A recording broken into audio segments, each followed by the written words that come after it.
Hi, comic fans, and welcome to another Geekly Weekly show. We have got a record turnout for the start of the show tonight. We have got the great Terry, Dead Man Comic Cover Show. If you're not watching his show, why not? He's got a great intro. The content after that. I love you, Mark. Honest, I do. The best comic historian in Texas. I'm not sure about it. People are going to complain. In United States and Europe, including England. But whole house in Texas. Don't tell Dennis Gifford. I'm going to say this without any hesitation. He's the best comic historian in the Straits of Hormuz. Well, since there are none there, that's a pretty safe bet. Thank you. Incoming. We also have the man himself from Castle Splat. It is Splat himself, Darren. Hey, Splaticus Maximus. Hello, Gray. It's been so long since I've seen you. Well, I haven't seen you. It's still been so long. You're not going to see me tonight either, so I'm not going to put my camera on because I've got no. Your sound is actually quite good, Gray. Yeah, that's good. And so one of the originators of this channel, Mr. Greyman, who is who sort of struggles with his technology, but we can hear him quite well this week, which we haven't been time. Hopefully. Right.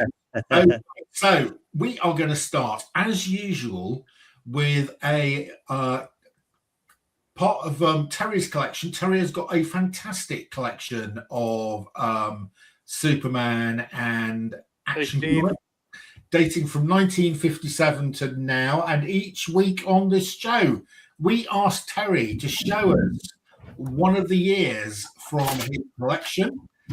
And Gray, as you are here and we can hear you, would you like to pick a year and also whether you want Superman or action? All right, let's go for 1969. Well, it have to be Superman because we've already done action. Okay. Right, Superman so it is. Superman 1969. We're gonna get the whole year, or just yeah, get the whole year. There is in the chat. Dave. Hello. You know, there's a slightly bigger screen option you can do, Mark, to make us all slightly bigger in the rectangle. How do you do that? If you see, there's a selection of different sizes at the bottom where you can not that one. There's one where it looks like a series of rectangles, but it will make us all bigger in the rectangle. Is that all you've got? You haven't got the other one. There you go. There we go. That's better. That's a good one. You want to see if Steve wants to join us today? He's here. He'll let us know if he does. Oh, we got Triple G as well. Yeah, the camera's not on, babe. Look at the camera on. Triple G. He's my guru. You may hear the sound of me eating because I'm having my dinner now. Oh, okay. Thank goodness we can't see you. Let's start. I don't know it's too loud because I'll turn me microphone off because I'm slurping too loud. 1969, January cover date, number 213. Oh, what does it say? This vault to be opened only in the event of my death. Okay, well, it's like he's dead, so we can open it then. Well done. That's good. And then again, January cover date, number 212, which is a 80-page giant. Oh, that's nice. I haven't seen that one before. No That's Supergirl. very nice. That's actually, I believe that's the very last 80-page giant, if I'm not mistaken. Yeah, you might be right. It's number 54. And I think number 83 was the last one. But well, 83, but 83. Oh, yeah, there were 60 pages, weren't they? Sorry, you're right. Right. Yeah, you may be right, Bill. You more than likely will be. Yes, Superman, this whole issue is devoted to our adventures as super babies. Yay. Even got the desk one. Look at that. Why did Super Baby and Bizarro sound the same? I always wondered that. I don't know, do they? Yeah. They speak like babies. Yes. Oh, I see what you mean, yeah. Me, I'm smart. Probably the same, right? Smart. Yeah. Number 214, February cover date. Cost a whole shilling. My most powerful enemies, Metallo and Shavam, they return from the grave to get me. Where's Superman? I can't see any spooks.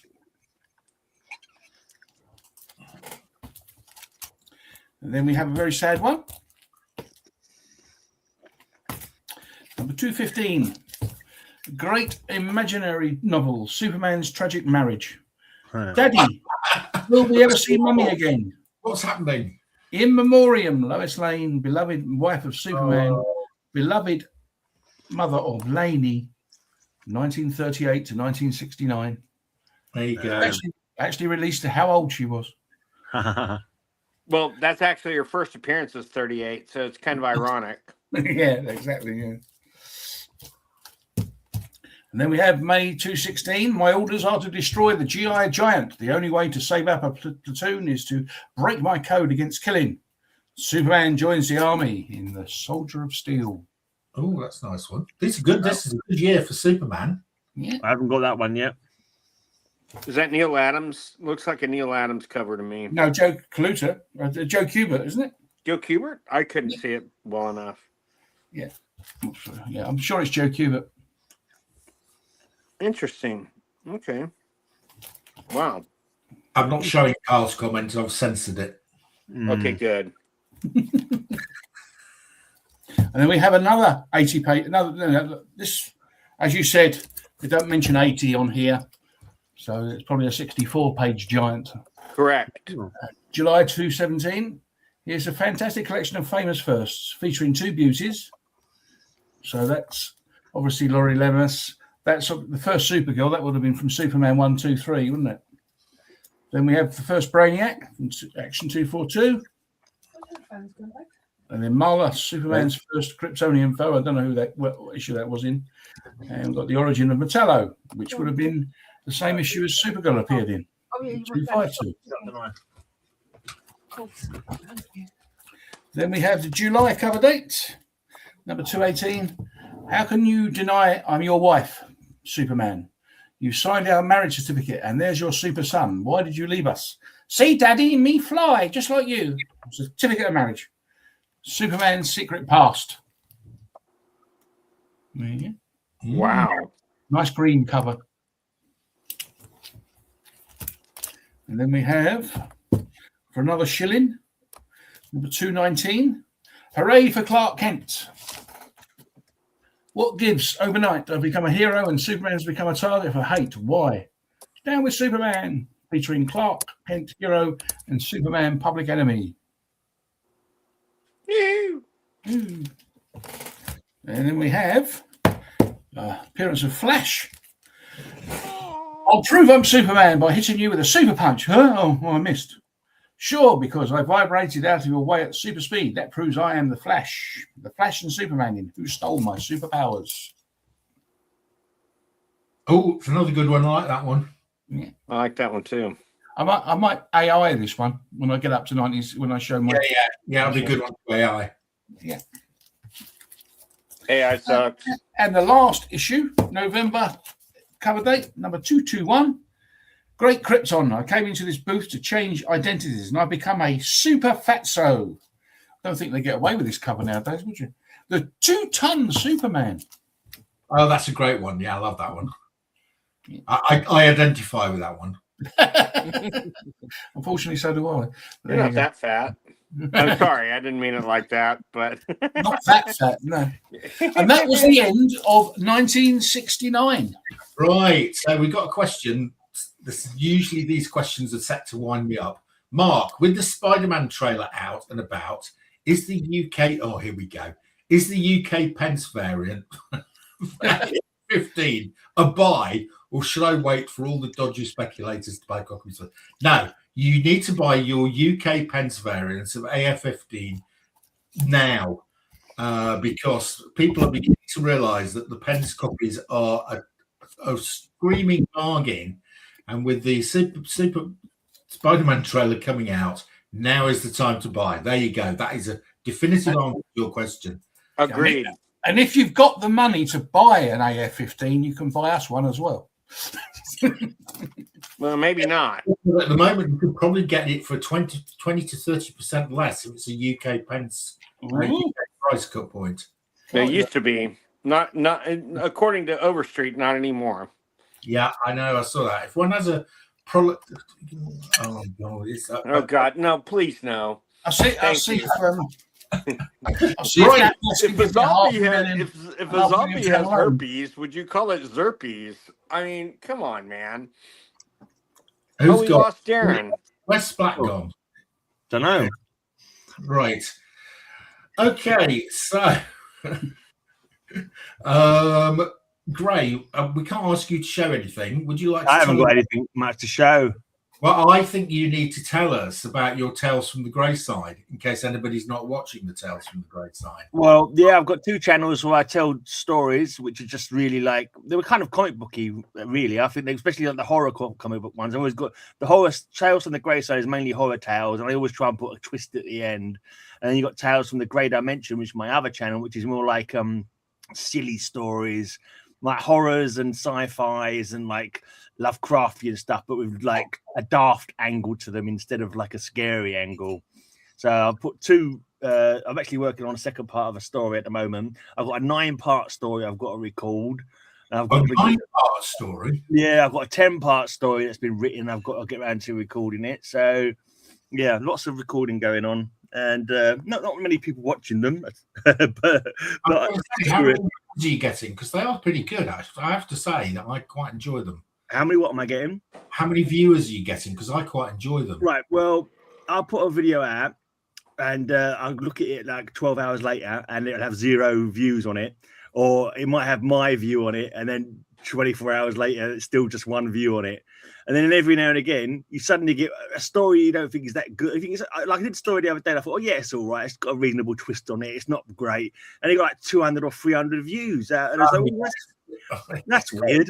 It wasn't even, but some of the stories that I really like think, oh, this is really good story, and like no, like nothing but bloody well, tumbleweed. You know what I mean? It's quite important, but I'm just doing it now because I like doing them, to be honest. Could I have to interrupt you a second there, Gray? You were talking about that. You usually see a comment from me. Well, yeah. Usually 0. Every now and again, when you miss one, if there's one that you've missed, occasionally there's one that you missed, you don't see it first, or whatever, you're busy or something, then that won't get any views. No, and then you come on the next day and you comment on 2 or 3 at once. Yeah. But normally, not and I'd like to say on here, thank you very much for printing my story. That was last night, wasn't it? Yeah, more than happy. As soon as you sent them to me ages ago, I thought you're the only one that comments on my videos normally, so I thought I must get around doing Terry's stories. Your story about the ants is on tonight as well. Yeah. But yes, I can even hear the plate scraping. It's crazy. He does sound effects well. He doesn't even need AI. He does. Yeah. Bill, these are all AI side effects generated by and AI. I'm the grey eye man. Grey eye. Aye.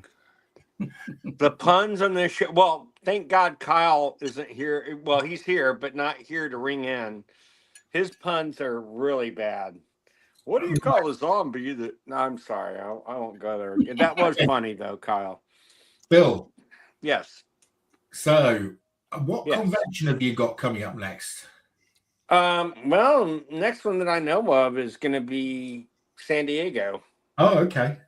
Which is July.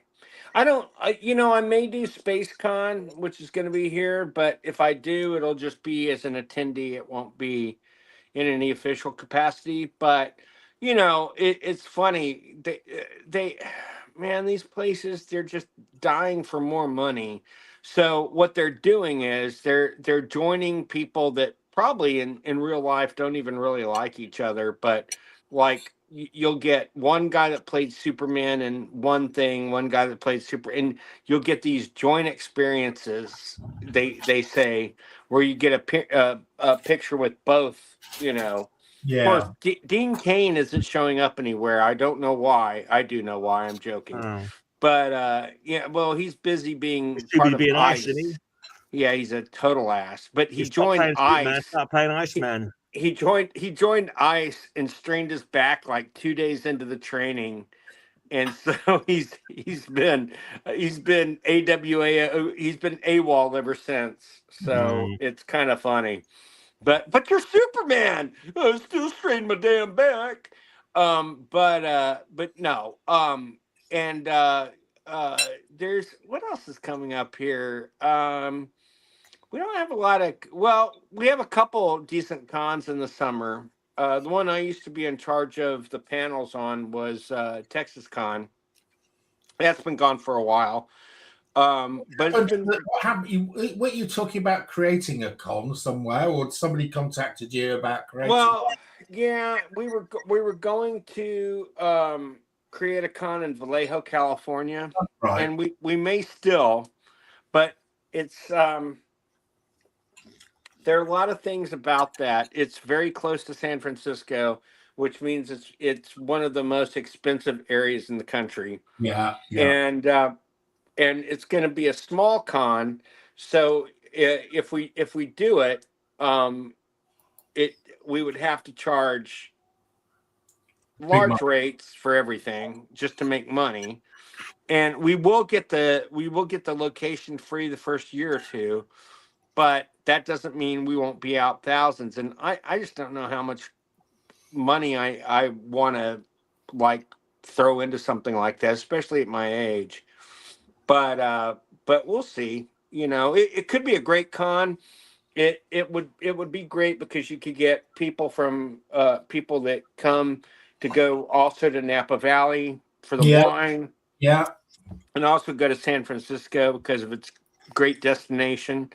But you know, we'll see. I was real excited about it at first, and then I started doing number crunching in my head, and there's no way I would make money off of this. I would lose money, and I don't want to lose money right now. Yeah, I don't ever want to lose money. There is a San Francisco Fan Expo as well in November, which is pretty big.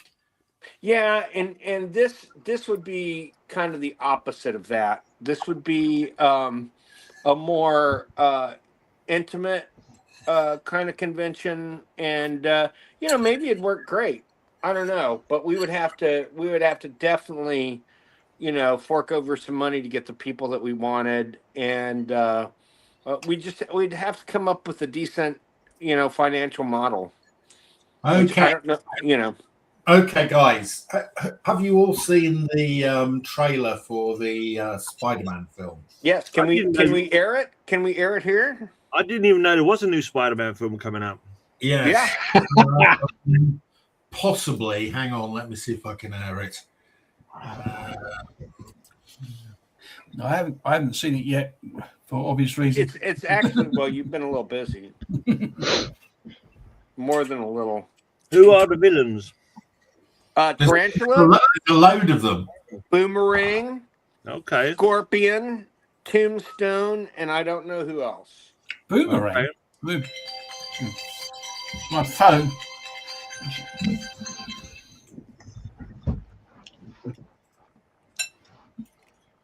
Right. So let me just work out how to do this.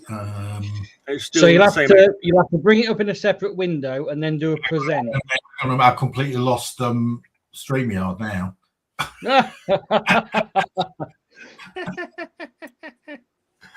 Oh, We're really good at this, folks. I'm really technically on the ball. Right. Sorry. Right. What do I have to do? Open the trailer in a separate window and then do a present. Yeah, it's a share screen. He's only just learned how to get into big screens. After being in charge for 8 weeks. Where's the oh, I've got it. Yes, I know how to do it. Okay. Share screen. Share screen. And then Spider-Man Brand New Day. See, you all doubted me. I didn't. I knew you could get your shit together at some point. I was firmly confident within the space of a couple of decades or so you'd get it sorted, mate. Oh, wait a minute. Where are we going? I haven't got there yet, is it? In your entire life. Here it is. I can't. I knew it.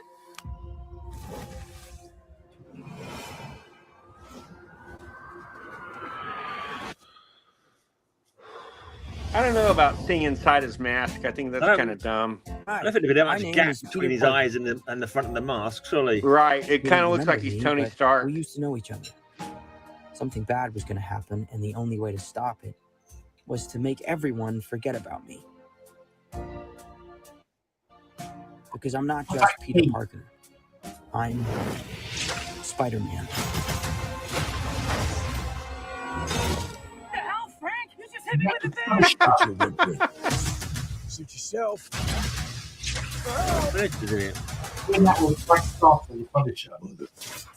Go home! And sometimes Spider-Man has to do the hard thing, even if it breaks Peter Parker's heart. What is happening to me?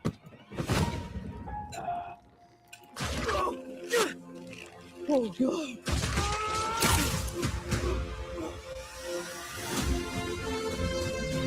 We have a wet dream or something. Excuse me, Dr. Banner. I need your help. What did you say your name was? If DNA is mutating, it would be enormously dangerous. Spiders have 3 life cycles. Oh, is he gonna grow extra arms? When between cycles, it can The narration is, of course, by Keith David. We are faced with a danger that we can't control. One we can't even see. Stay out of my way. Scorpion. You're losing it, kid. And for those spiders who make it through, it amounts to a kind Ah.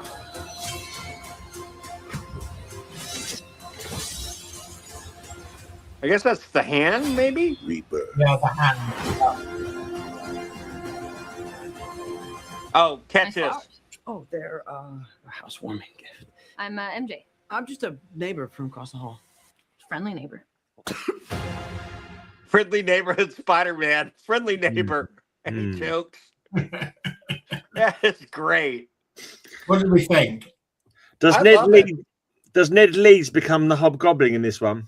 No, Ned will never. I don't think this Ned will ever become the Hobgoblin. Yeah, I think he's an alternate Earth. There hasn't even been a Green Goblin except the one from the other universe. So, and Harry Osborn may show up, and Norman Osborn. Oh, Norman Osborn is played by the black guy. Norman and Harry are now going to be black. Bill, there's a lot of black guys. Okay. You have to narrow it down. Yeah, it didn't narrow it down much, but yeah. The only black guy that was in the clip, the one who was talking to him. Yeah. So that's Norman Osborn, was it? Huh? That's Norman Osborn now. I believe so. I believe he's playing Norman Osborn. Okay. Yeah. Because they alluded to this in the Friendly Neighborhood Spider-Man animated series, which came out last year, which I thought was actually pretty good. But it kind of mixed a lot of different elements from the different Spider-Man franchises. So, you know, we'll see what happens. But I liked it. I think it's going to be great. You know, I think I'm looking more forward to Doomsday, the Avengers, because you're going to have so many different characters. I do wonder if they're bringing in all the old X-Men just to kill them off, but because that's definitely something that could happen. Who knows? So even people are Famke getting Janssen is old going to be in now. it. In real life, some of the actors are knocking on a bit, you know. So, well, they're in their they're 50s. Some are in their early 50s now, as opposed to early 30s. Yeah. No, I think what the intention was after this, they're just going to restart all over again and do it all new. Yes. Didn't they get married recently, Spider-Man and MJ, in the real world? Well, yeah, 40 years ago, 35 years ago. No, listen to the words I said. In the real world, I said. The actors. Oh no, not yet. They're going to get married though. Zendaya and Tom Holland saying they had got married. Okay. Like maybe they have. I didn't. I'm not aware of it, but maybe they have. Yeah, I wasn't talking in the comments. She's like 6 inches taller than him. She really is. He's short. If he stands on a box, They're the same height lying down. That's all that matters.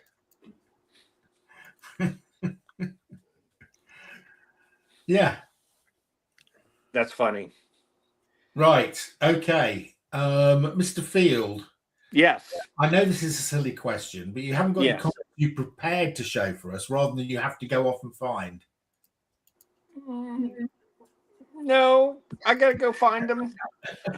Start with someone else.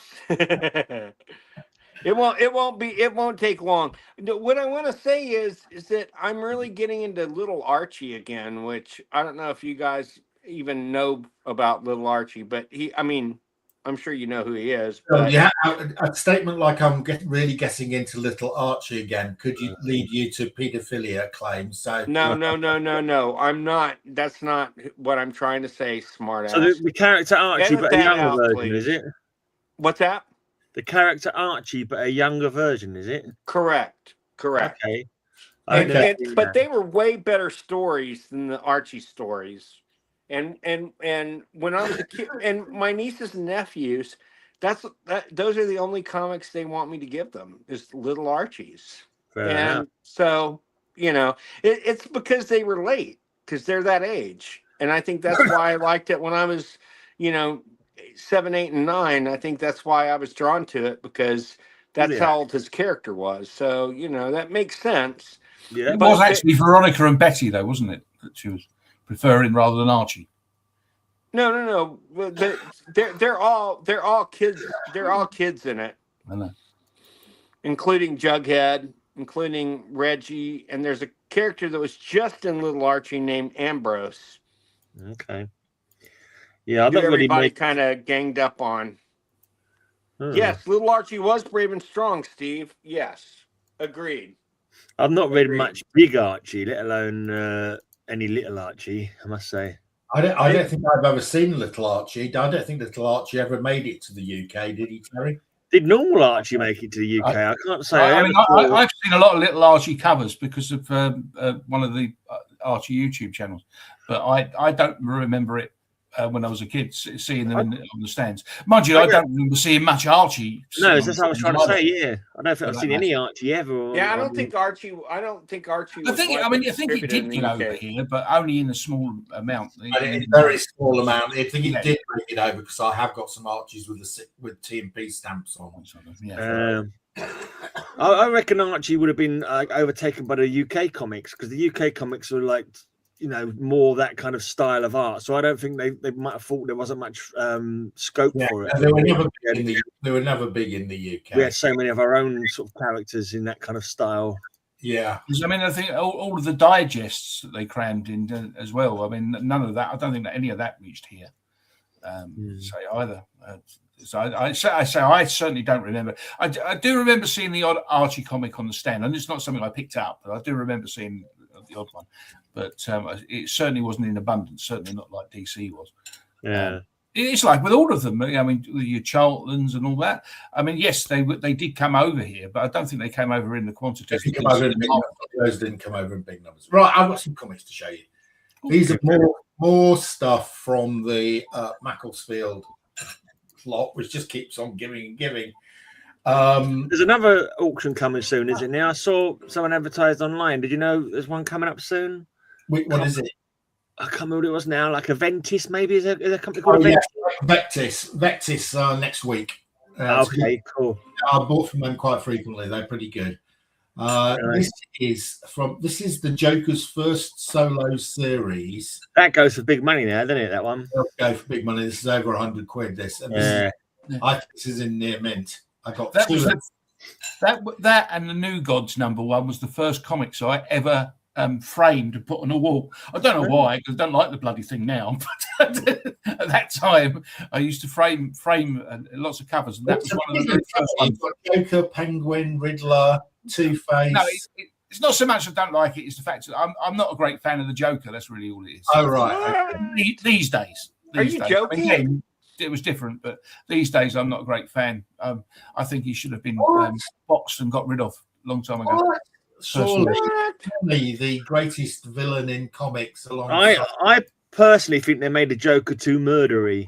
You know what I mean? It got to the stage where it murders absolutely everybody, and there's no like nuance to it. It's like, oh, I'm going to murder that person. They turn him into a completely deranged psychopath, where he was a little bit less of that back in the day, I think. Well, he was a serial killer in the early years. He was. Then they changed him and they softened him too much, and then they brought him back as a megalomaniac. No, I totally agree with Gray. He was saying. It makes the character a farce, because if characters did exist like that in the world, I'm sure they would have they had their throats cut a long time ago. Yeah, you look when he kills like 3 out of 5 henchmen. Who's ever going to be his henchman in the future? It's like it doesn't make any sense. I agree, Graham. It doesn't make any sense. I got a huge collection of Witching Hour, which I've now got. I think I've now got the best Bronze Age horror collection in the UK. I'm challenging you probably do. Here are some of the duplicates I'm currently. This is Witching Hour number 4. This is really hard to find. Is that September? Yes, it is. Yes, it is September. Yeah, September. Yeah, 1969. That's the first one that I bought. That's the first Witching Hour that I bought, because it's a birthday book. So I remember buying that one. It's a really nice one. It's Nick Cardy. Really nice cover. It's beautiful. One thing I do like about Witching Hour, I love the conceit of like the 3 witches all telling a story each and trying to outdo each other. I think that's a real fun little idea. It is. They are the best 3 presenters. All these comics have presenters. Hosts. But they were created by Alex Toth, by the way. I always call them horror hosts, what I call them. I don't know if that's what they're. Horror hosts. Yeah, and I agree with you, Gray. They are my 3 favourite presenters. Yeah, they are, of course, steeped in history. You know, they are the Hecate from the sort of Greek mythology. Are they not from Shakespeare's Macbeth as well? Are they exactly. Bubble, boil in trouble. By the pricking of my thumbs, what this way comes. Something wicked this way comes. Yeah, interesting. And, I cannot see a stamp on that one. There isn't.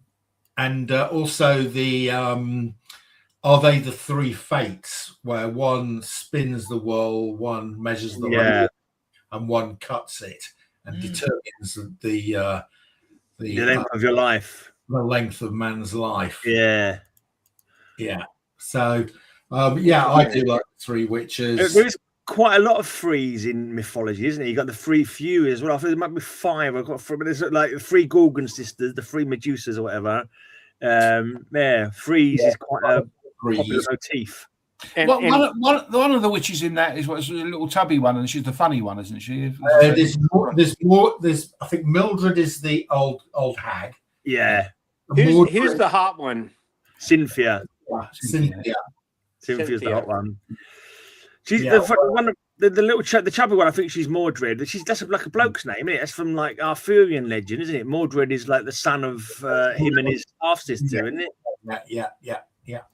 Always confused with that name.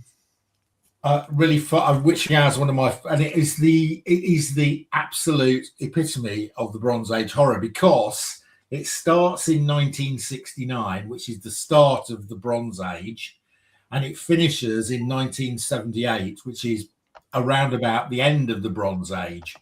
So, it really is the sort of Bronze Age horror. There you go. I beg to differ. I actually you completed that now. That is a very good point. Very good point from Kyle there. Mother, Maiden, Crone, the 3 stages of womanhood kind of thing. That's also from like that's true. I hadn't thought about that. That's genius. Danu and something like that. Yeah, absolutely. Yeah. I don't know. I didn't think of that because I actually mentioned that in one of my stories. We just talked about my channel earlier on. I had basically the Furies and a couple of the other Greek entities arrive at a man-verse conference and kill them all. The Manosphere. You've completed that. Collection, did you say, Mark? Sorry? You completed that collection now, haven't you? The Witching Hour, yeah? Completed it. I've got 2 issues. I bought them. They're in my stackery in America. When they arrive, I will have a complete Witching Hour collection. Did you end up getting any doubles of Lois Lane in the end? I've got thousands of them. Have you checked through them yet? Yeah, what numbers do you want, Gray? It's like 25, 26, that kind of. Let me just quickly look it up. Send me a list, because I'm 25, 26, probably not, because I sold duplicates 1 to 50. People love them. I put them up on Whatnot and eBay, and they just went. Yeah, right. 25 and 26 will have gone, but if you've got any later ones, I probably do have them. I think the latest I've got is like 30 or something. Oh, that's probably gone. Yeah. Sorry. No worries. I got a box of comics out, Mark, whenever you want to let me show them.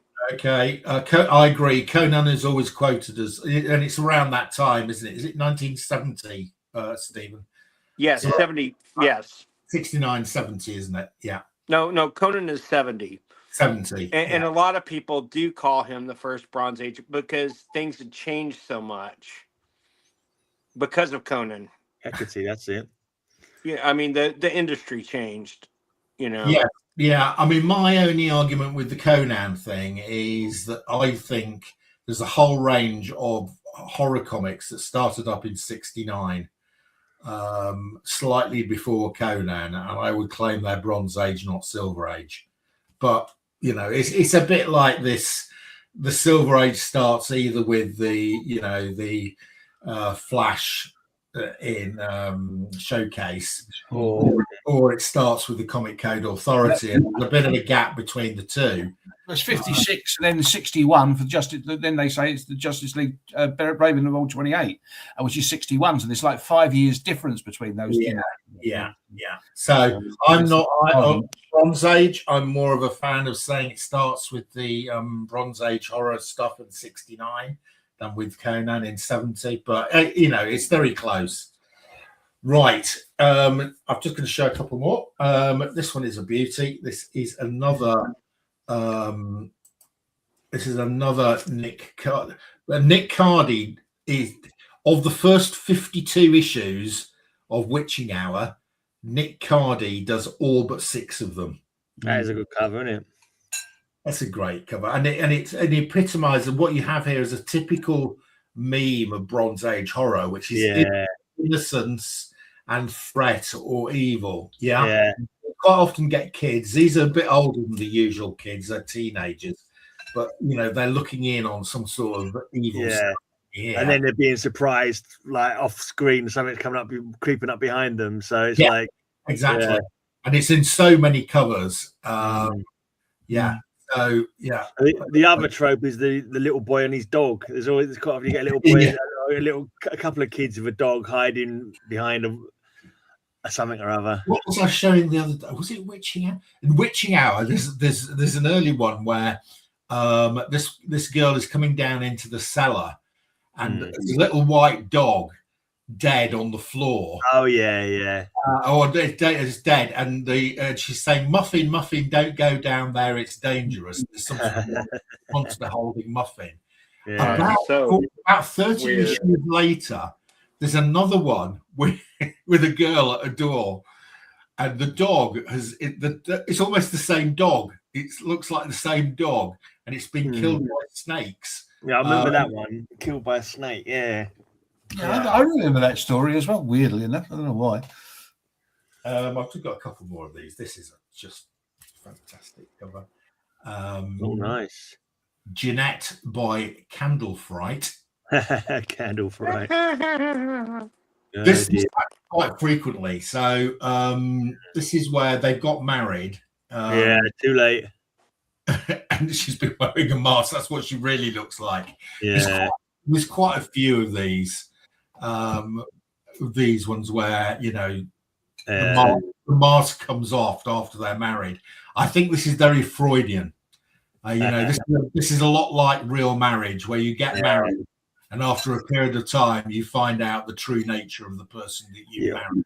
On your wedding night, the hair comes off, the glass eye comes out, the wooden leg goes beside the bed, and you think, "Oh, bugger." My wife's out at the moment, so that's I'm like, okay. False teeth in a jar. Muffin does look like the new Crypto. He does actually. Mhm. Muffin is very similar to that. Yeah, agree. I've got one more. I've got one more witching hour to show you. This is a fun one as well. These covers are just so great. Unfortunately, I've now converted a whole range of people in the UK to Bronze Age horror. So now at auction, it's very difficult to pick them up at a reasonable price. Yeah. What was happening there? Some bloke that sunk in the ground with his head. This is really high grade as well. He's buried up to his neck, is he? There's two young innocent teenagers going over there, a perfect place for our picnic. No one will ever find. And then this sort of, it looks like Grant has been buried and is decomposing. Yeah, I'm assuming that's happening. Interesting. These were really high grade stuff that I picked up at. And these will cost you about £3 each, won't it? It cost me £3.50 each. Yeah. But it was just a complete steal. My collection is now really high grade because I can these sell. I can, I was selling these on Sunday on whatnot. Sold 700 quid's worth at an average price of about 10, 12 quid. Wow. So, You'll have money you've paid out back soon, won't you? Absolutely. I sold one comic for 320 from that collection. So is that the first Dead Man or no? I've still got that. It was DC 100-page spectacular number 4, the Bernie Wrightson cover. The horror one? Yeah. Is that how much it goes for? Wow. Was it really good, Nick, or just in a 7.5? Right. Guy contacted me, said I've been looking for a high grade one of that. I said, well, this is pretty high grade. I scanned it. I said to him, well, one or two, it had a one spine tick in the bottom right hand corner, it was slightly dented. I said, I think this is a 7.5, but even at a 7.5, it's a 300 quid book. And he went with it. Yeah. I need to find a 2.0 of that one then. 1.0. Right. I know people to pick up mine. Oh, there we go. Right. Well done, Carl. Okay, that's enough of me. Mark, can you I'd just like to show this one for a second. What you were talking about with your earlier witching hours. What's happened with Splat? He's gone again. Yeah. This came out. He went flat. This came out a couple of months ago. Nice. Right? Oni. It's all new stories, and they're all pretty good as well. But it's got a reprint in the back of it that comes from originally published in the Tales from the Crypt, number 38 in October, November 1953. And you was talking about masks. You see her there? Yeah. Yes. She's supposedly wearing a mask, all right? Right. This story goes on for like 5 years where he's fallen in love with her because she's got a fantastic body. It's just her face is different. Well, she comes back every year at a masquerade ball wearing the same mask, does she? Yeah, and eventually they get married, and after 5 years, he's had enough because he thinks she's still wearing a mask. She actually wasn't. It was her real face. He's just dear God. He rips it off. But as I said, this comes from 1953, so as I said, nothing's new under the sun. As they say, you don't look at the mantelpiece when you're poking the fire. I love this cover though, and this actually happens in the book as well, which makes a change in some of these covers. Blimey. There's a whole road. Is that EC redone? Is it? Is it EC? In a sense, yeah. Yeah. So I mean, I bought a few of them, and most of them I found rather boring. But this one was pretty good. The stories in this one were pretty good. Bill's either fallen. A one shot. So. Are you asleep, Bill? Oh, Bill hasn't fallen asleep. Right, it's your turn, Bill. Have you got some comics? He's fallen asleep and he can't wake up. Narcolepsy rules okay. Okay. You can never tell what finger he's holding up, can you, when he does that? No. Was that his little finger, his index finger? Okay, look. Let's mock my middle finger. Is that your middle thumb you're holding up there? That is the sign of cousins marrying at some stage. I think so, definitely. Not my parents. They were not related, as far as I know. But so Do you know why this is important? You are. King size superheroes. First appearance of the Dracula character. No, that's Spider-Man Morbius. 101. Oh, yeah. Talking of Morbius, that Spider-Man where he started mutating that comic thing. Do you reckon he's going to grow 6 arms? Like Not in the movie. I don't know why anyone started that rumor. As far as I know, that's not happening. I don't even started the rumor. I was just saying. Sorry, why was that special? So no, what this with the second issue, this became giant size Spider-Man.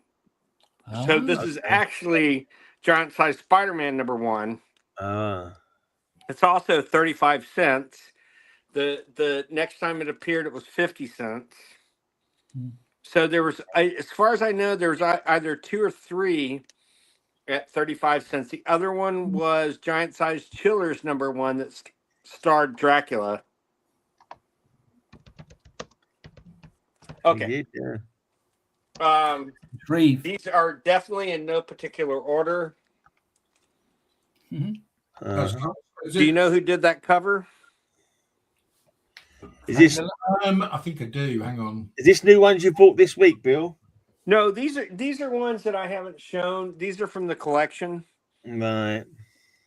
I mean, I love that 25th anniversary. Yeah, the whole the hard ones to find are the Star Comics. Yeah. For this month. The Care Bears and it's one of your own. It's Barry Windsor Smith did this cover. Yeah. Nice. Thank you, Kyle. I knew Kyle would know. Kyle knew. It's not nice. There's much on there to actually to tell, is there? Really, just a jacket. Right. That's a nice one. I think this is the first Squadron Supreme. Is it first Hyperion as well? Probably. I can't look it up while I show it. So, and this is part of the newer release of the Journey into Mysteries. Yeah, where they went back into horror. First appearance of the Necronomicon in Marvel Comics. This one? I think it's either that one or the one before. That's how I started collecting that run because really?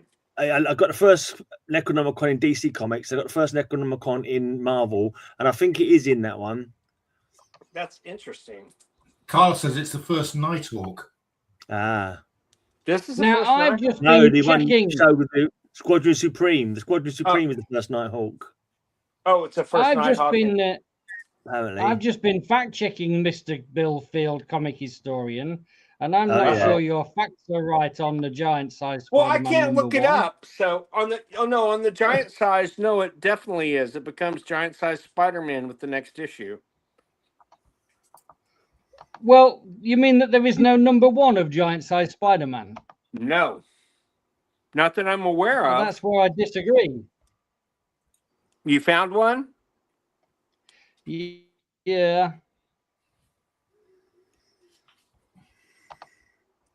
Maybe Mark, if you pop it up on screen, I'm sharing. You've not confused it with another title or something. It might be like something We'll something else. See. Let's see what Darren hit. Now, is that 50 cents? Yeah. Okay. That's 50 cents, yeah. Okay, well, then they started over, but okay.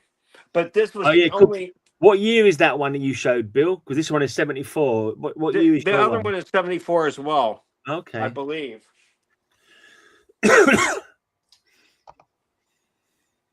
Oh, sorry. I'm still small. Yeah. End of fact check. It is the first Squadron? Okay. I'm going to keep going, Mark. Okay. I think this is this the first Kill Raven? No, it's not the first, is it? Amazing Adventures. Now we're going to go into War Comics. Ooh, what number is that one, Bill? This is number 28. And it's Baron von Strucker. Yeah. Sergeant Rock. Kubert. QB. I'd love to know how many war comics he drew the covers for. Joe Cooper. I mean, it's just incredible. It's in the hundreds, It's at maybe least thousands. hundreds, Hundreds. Every bloody war comic you look at, he's done the cover of it. Yeah, pretty much. Weird War Tales. Most of the covers are bloody Joe Cooper. I mean, when I say bloody, I mean they're magnificent. I mean, the quality is amazing. I don't think I've seen a boring or duff cover on a war book. No. Well, that's why there was a Joe Kubert School of Art. Yeah, exactly. Yeah. And I think that was 19, Kyle. Thank you. I mean, I wonder how long these covers took him to do. I mean, if he was no good at doing art, it'd be the Joe Kubert School of Stacking Shelves, wouldn't it? Yes, it would. Or flipping burgers. You're hilarious. The only thing I say with Joe Kubert, I've mentioned it before, when he does superhero books, I sometimes can't get my head around them because they look like when he does the Flash, his Flash always looks so weary and worn out. They look like, you know, the war beaten covers that he does, where everyone looks like they've been fighting for 3 years. I agree with you. He's better at war covers. Yeah. Look at that. This is my favorite Sergeant Rock cover ever. That is great. I've never seen that before, Bill. What that is on about? That's a really great. Can you take Kyle's comic down just for a second so we can look see at them eyes? Look at them eyes. He's like he's seen things, man. You know, his face. He just looks right. Bill, you need to take that. I hate saying this because you'll probably damage your book. Can you take it out of the bag? Well, Darren's here, but I'll do it anyway. Oh my God! No! Shut the. Oh, that is a great cover. What number is that? I have to get that one. It is 220. That's really good. And the artwork is just pretty amazing. Oh, yeah, it's amazing. Is that internal artwork by Kubert as well? Absolutely. Kubert was good at two things: dinosaur era and war comics. Well, he's great at more than that, but those were the ones he was known for. Yeah, he did a good job. Great cover. And tall. Amazing. And now we go back to World's Finest number 90. Oh, nice. Super Batwoman. Super Batwoman. Only appearance.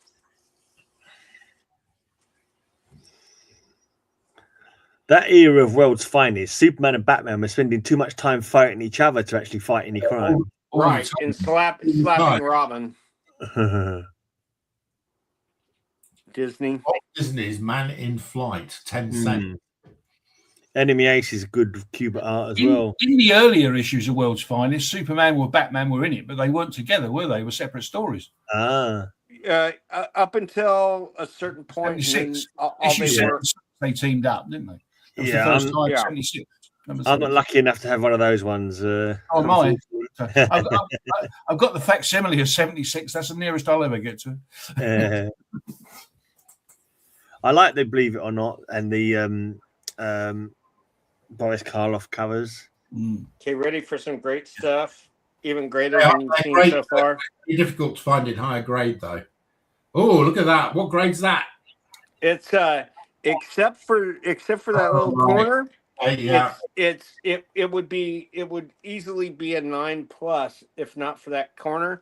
Really so with that corner, it's probably between an 8 and a 7.5. Yeah. But isn't that beautiful?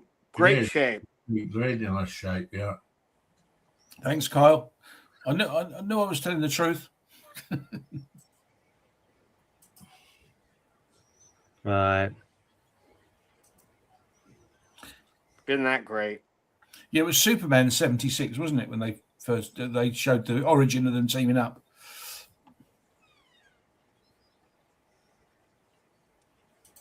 I know you have, Steve. I know you have. That's an interesting creature. You need to put some new bags on your comics, Bill. No, they're perfect I think it's bags. just a reflection of his. It's a reflection of they do look ripply, but they're very ripply. They do look ripping. Oh, they're not in person. They're not. In person, they're beautiful. It's just the way the light's catching it. Yeah.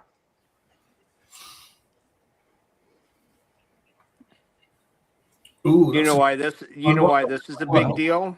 Because of the Hulk and the cinema cover. It's their first battle. It's their first battle. That looks like Teen Thing there in size compared to Hulk. Oh, no, he's always smaller than It's the Hulk. smaller, but that size difference looks bigger than normal to me, anyway. Hey, Bill, I'm going to give you some of your own medicine now. Uh-oh. So you're always trying to do a British accent. I went to a murder mystery party. Oh my God! And I was Bill. I was Doc Holliday. Oh my God! No. So I had to learn how to do Texan. So do you want me to do my Texan accent for you? Go ahead. Let me writhe. Howdy, y'all. I'm Bill Halliday. Wow. That was great. Yeah. Howdy, y'all. I'm Doc Halliday. That's exactly how Texans Okay, this is how it should be. Howdy, y'all. I'm Doc Holliday, bitches. That's how it should be. That's your best Cockney accent yet, Bill. The Battle of the Bulge. I've been fighting that for a good few years. Yeah, haven't we all? This is annual number 4. You just need a bigger belt. Here's some more really great ones.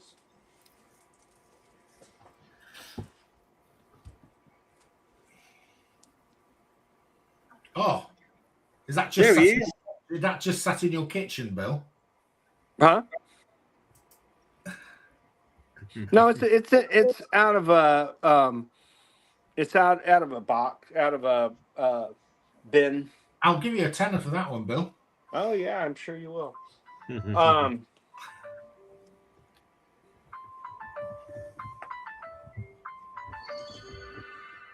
Somebody's phone's ringing. Whose alarm's going off? It's not mine. That's Lisa's pillow alarm. Isn't that a great cover? That is a great cover, yes. And that's a really nice grade as well, Bill. What's that?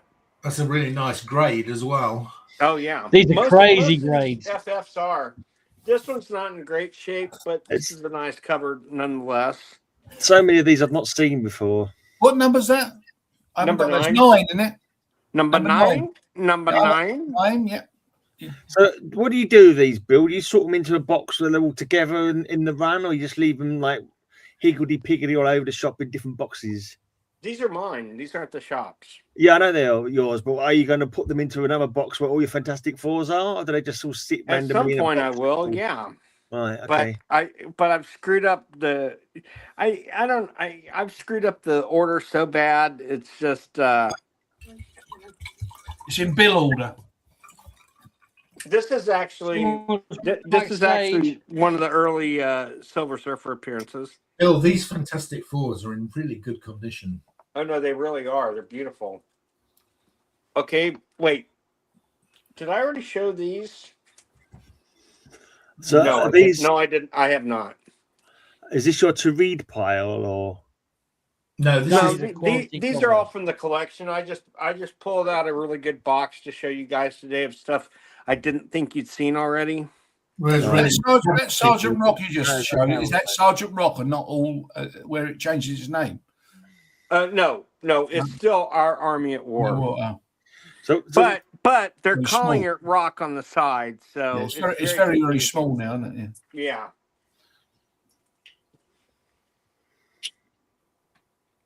I've got that one. You know, The Losers it actually became a movie as well. Yeah, nothing like the just the same name. Chris Evans and Zoe Saldana. Didn't have the same setting or anything.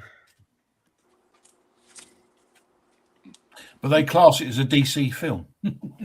Yeah, it is. Did they not make a Vertigo team called The Losers? Is it not based on them rather than the actual wartime The Losers?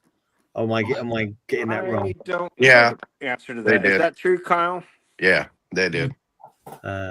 Look at that one. That makes more sense, doesn't it? Isn't this a Yeah. gorgeous It's a book? good one. I have not seen that one. Yeah, they updated him. I mean, Jeffrey Dean Morgan. Psycho Man. Yeah, I might have to come across to the States and rob your Fantastic Four Come on collection. over. This is one of my.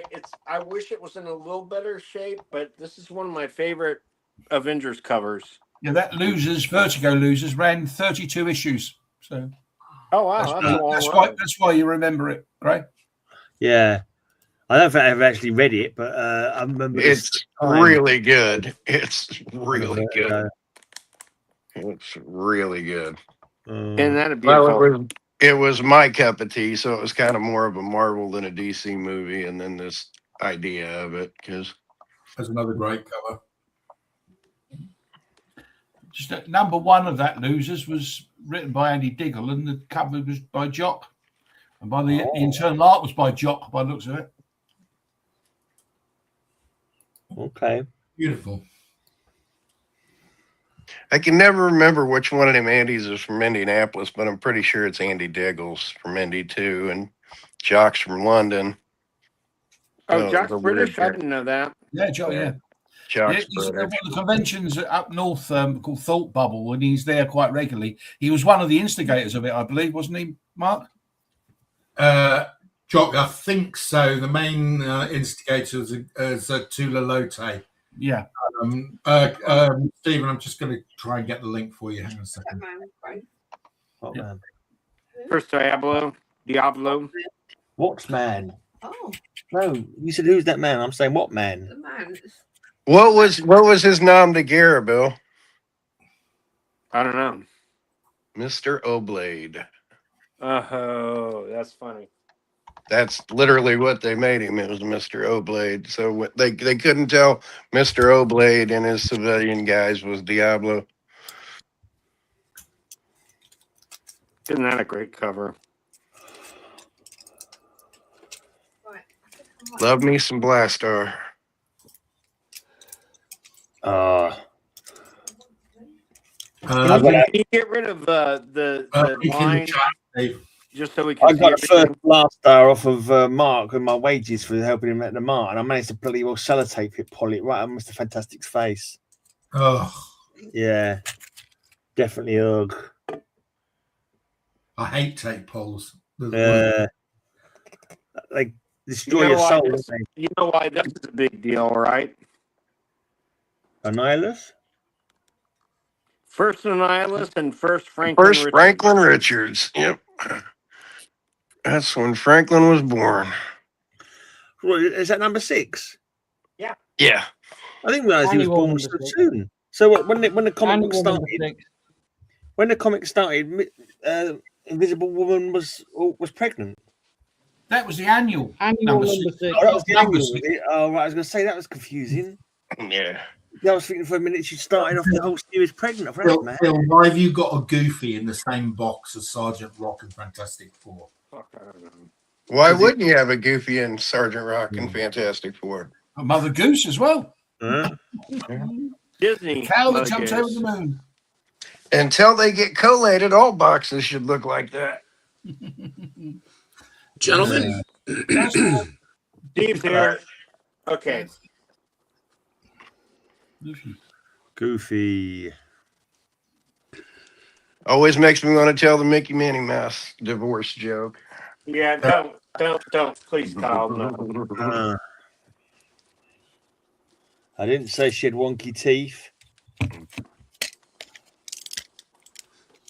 Didn't say she was crazy. I'm not sure why this is in this box, but well, it's Rogue's first in X-Men. Even more disorganized than mine.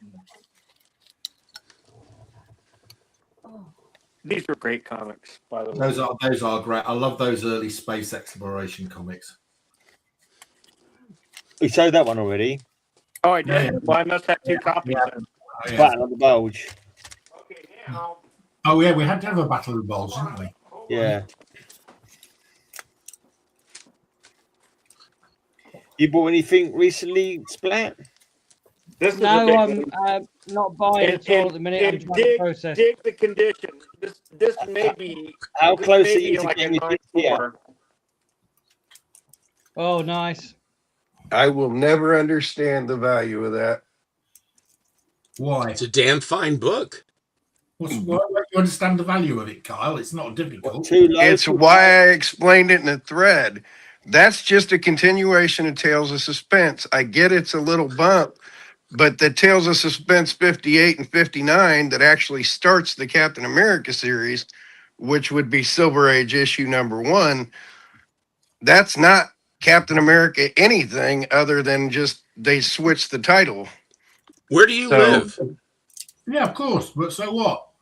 Where do you live? Indianapolis. I consider Tales of Suspense like 58 and 59 Cap #1. You see, the whole purpose of that when they ended the anthologies was that each character was able to start out on their own. But and it was a perfect breaking point, and they put a classic cover. And it is a scintillating and brilliant book. It is a scintillating book, but Steve, I explained this in our thread. Iron Man got a #1. Everybody that split off, from those series got a #1. Not Hulk Dr. went Strange. to 102. Doctor Strange got it a couple of years later, but he did get a #1 by Frank Bruner 2 years later. And Hulk had a #1 in the 1 through 6. Captain America didn't have another #1. He went till 1996 before he got another #1. He got a #1 from Rob Liefeld. So what are you complaining about? He's the only one that didn't get a relaunch in the Silver Age or in the early Bronze Age. All the rest of them got a #1 relaunch. Numbers in comic books, numbers of first appearances don't, or the start don't really mean anything. But because I mean, so like, many first appearances were not #1s. Like Hulk 102, people want a fortune for, and it's okay, but it's nothing big. It's just Tales of Suspense 102. It's a great transformation cover. And it's him in the whole book. It's him in the whole book, but Cap actually started. That's why, Doctor Strange should be like Strange Tales 110 and 111 should be Doctor Strange 1, but at least he got a #1 by 1972. Cap never got another relaunch. It just kept going. That's just a continuation of what was going on in Tales of Suspense. I'm not with you, Kyle. I think 100 is a pretty good number. But the story, nothing changed. It just kept being the continuation of the story. Like with Strange Tales with Doctor Strange 169, it actually took off on its own, where Strange Tales kept going a little bit in reprints.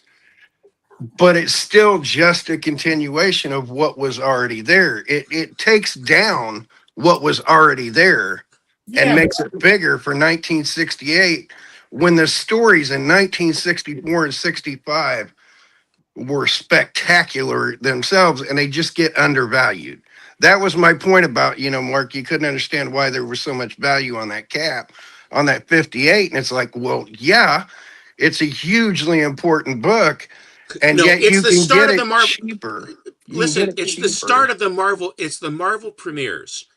It is one of the Marvel premiere books, and arguably, other than Iron Man #1, the largest Marvel premiere. The other ones are also there, Submariner 1, and what have you. But the Iron Man #1 and the Captain America 100 in the Marvel premieres, which is an entire segment unto itself.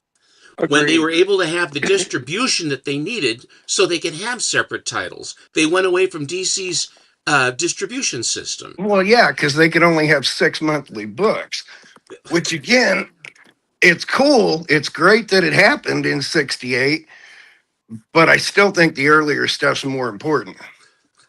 It's a neat relaunch, but it's nothing but I think it's all good. I don't qualify. I just think it's all good.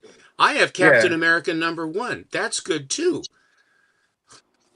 So I mean, Captain America got a #1. Oh, Balloon Buster. Did he get a #1? I'm breaking your balloon. Yeah, I know. I know. I'm gonna let Bill finish showing his comics. Have you reached the end of your box, mate, Bill? No, it's same box. Frank Miller cover. Yep. I knew Kyle would know that. Demon number 3. Oh, that's a great cover. I've never seen that. Isn't that a wonderful cover? Gee, is that Frank Miller too? Yeah, well, it could be. It's like, It's Kirby, not could be. Yeah, those are good books. What's your first dinner? they showed some crackers here, Bill. Oh. Now we go all the way back to. Oh crap! I just lost a comic in between my oven and my microwave. I'll have to pull it out later. Hey, don't put the oven on in between. No.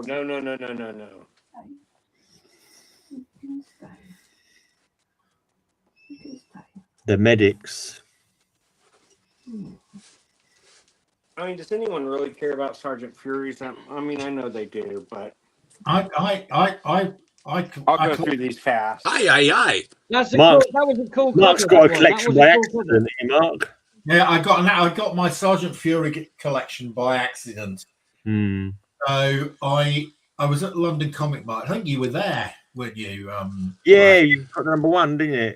Yeah, and this guy comes up to me and he says, would you be interested in the Sergeant Fury's Howling Commandos number 1? And I said, well, I don't collect war comics and I don't collect Sergeant Fury, but I would buy it to resell, so I'd only pay you half its fair market value. That's great. So he said, fair enough. Anyway, he came back the following convention. That's nice. And he pulled this thing out, and it looked to me like about a 4550 of Sergeant Fury number 1. So I checked it out, worked out what the fair market value was in pounds, and offered him half. And he hesitated and he ummed and he ahed, and I put another £5 on, and he agreed. So I bought it, and then there was an auction that was happening, and there was a load of Sergeant Fury's Howling Commandos, and for some reason I bought them, and then I ended up with Sergeant Fury Howling Commandos 1 to 20, and I thought I've got, and I really like the covers, so I've now got 1 to 50. Wow. Okay, so this is going to trigger Kyle again.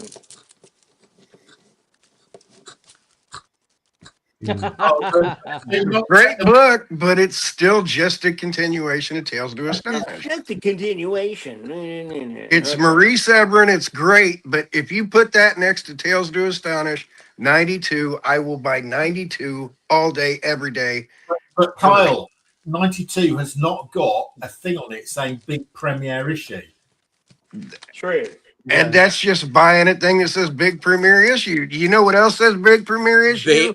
They all started in 68. That's when they split the titles. It's a natural breaking point. They are very desirable for that reason. Steve, I think this is about a 9.4, by the way. Yeah. But do you know what else says big premiere issue on it? The Rob Liefeld 1996 Captain America. I rest my big case. Premiere issue.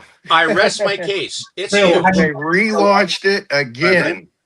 They just relaunched because they could get more printing, which is great. But the stories were just as good, if not better, even earlier. Taking it down to its most simplistic level, if you search for Incredible Hulk on like Atomic Avenue or anything else, the first issue listed on with that name of title is 102. Most collectors, therefore, want it for that reason. That's it's the correct. first in the series of Incredible Hulk. I think when it comes down to it, yeah. And yet the one to own is Tales to Astonish 59 and 60, where he guessed with Giant Man and then takes over, because issue 60 is basically the continuation of the Hulk series, and it's Hulk number 7. Oh, never mind. I was going to say it was something different, but and it's done by Steve Ditko. You know what I'm saying? It's still Ditko. It's a huge book, and you can get it for $25, but I can't get that 102 for $25. I think the problem is, and the market reflects it, that the market reflects, and the problem is that most people think very simplistically, and if a series on a website says that's the first issue, then that's the one they consider to be the first issue. You go to any auctions, and Yeah. they put up the Cap 100, and they put up the other one that you're 58 or 59. It's a ho hum, and the 100 sells for more money. It's And the that's market has just spoken. absurd to me. Was that the first black and Even so, the market has spoken. If they relaunched it, if they did something different, if it just wasn't a flowing continuation, I mean that Subby Iron Man one-off, brilliant. But again, it's just a flowing one-off. Subby 1 is great, Kyle, but TTA 70 is fantastic. Kyle, you could. The market is the market. I mean, it's completely. It is not logical. Okay. There's no point getting excited about the illogicality of the market. The way I see it, take before the UK price variance. The fact that I have a warehouse copy of that one, Bill. What's that? I mean, I have a warehouse copy of that Sergeant Fury. There was a warehouse find. Really? Oh, yeah. wow. Yeah. I think it's about a 9.6. It's a tough book. That is a tough book. It's one of the hardest to find of these Sergeant Furies. It's the best one of the best Captain America covers there is. Above an 8. Yeah, pretty great.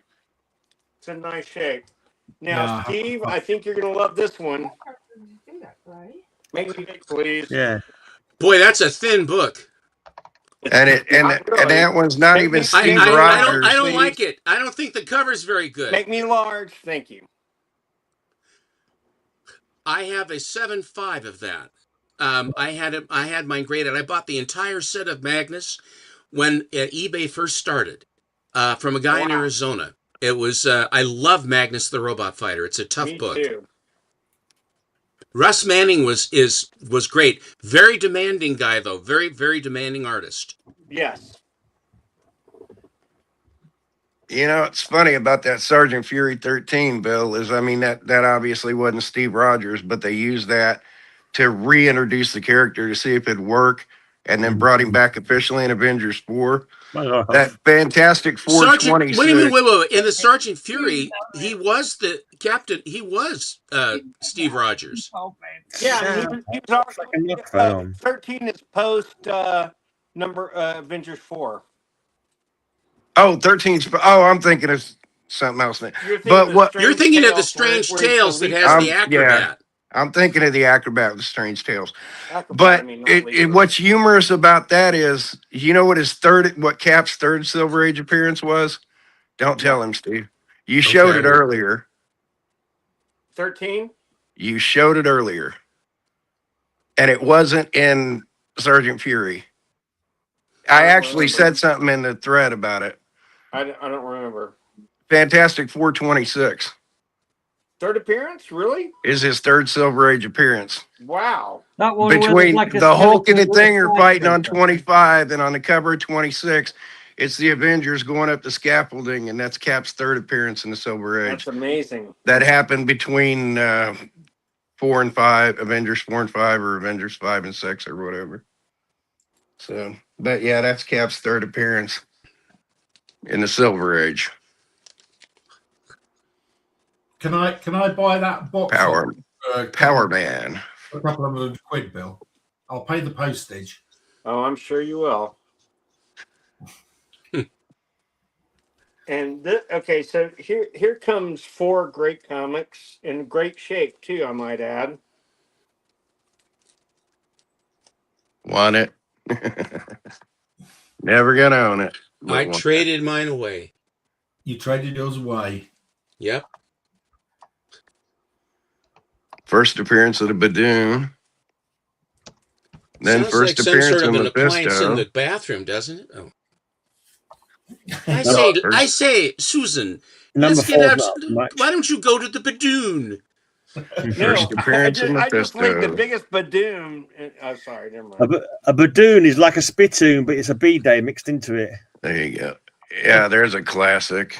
Oh, Bill, why have you not got that? That is just so beautiful. I traded that one too. Isn't it gorgeous? It's really my favorite comics covers that. And, I think all the four of these are probably in a 922. Yeah. nine vicinity. if they don't use Mephisto in Brand New Day and Doomsday, I think they really missed the mark. Well, They really need to use him Sacha in Baron both those. Cohen is playing him. They really need to use him in both those because he's relevant to both those stories. They will. They will, Kyle. Is this the God, I Flying hope. Dutchman? God, I hope. Is it number 7 or 8 that's got the Flying Dutchman? 8 or 9. 9's the Flying Dutchman. I don't have that. I have it, but I don't have it in with these right now. I've got my. Why is that one your birthday book? Yeah. I have it date stamped, which I don't think it's date stamped in September though. But I have the copy of that. I have is date stamped.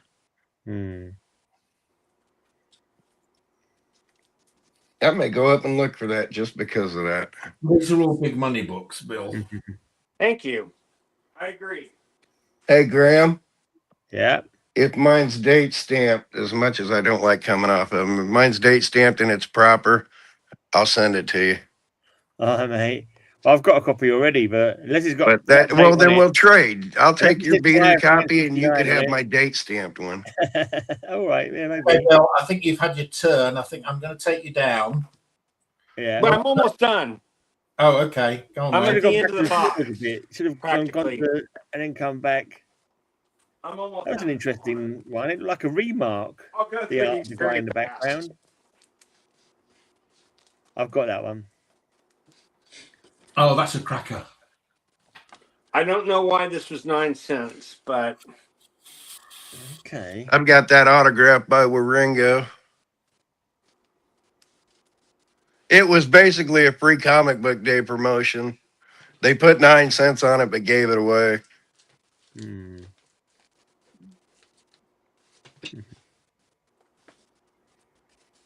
first appearance, Kyle.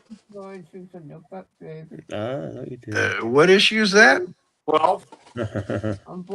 Oh, that's Spotlight 12. Yeah, well, I mean, it's a carryover from Ghost Rider 1 and 2. But yeah, 12's the first.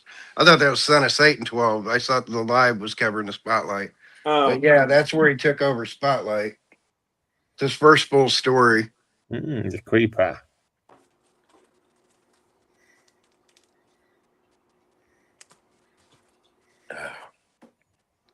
I think I'm gonna actually try and hobble upstairs. First Red Tornado. Graham sent me that one. First Silver Age for Red Tornado. Not the Ma the first one not with Ma the Hunkle. red. Yeah. Right. There you go. That's the first Captain Marvel. Yep. The Superheroes 12, which the next one's even bigger if you got 13. The first Carol Danvers. That's a cool split face cover.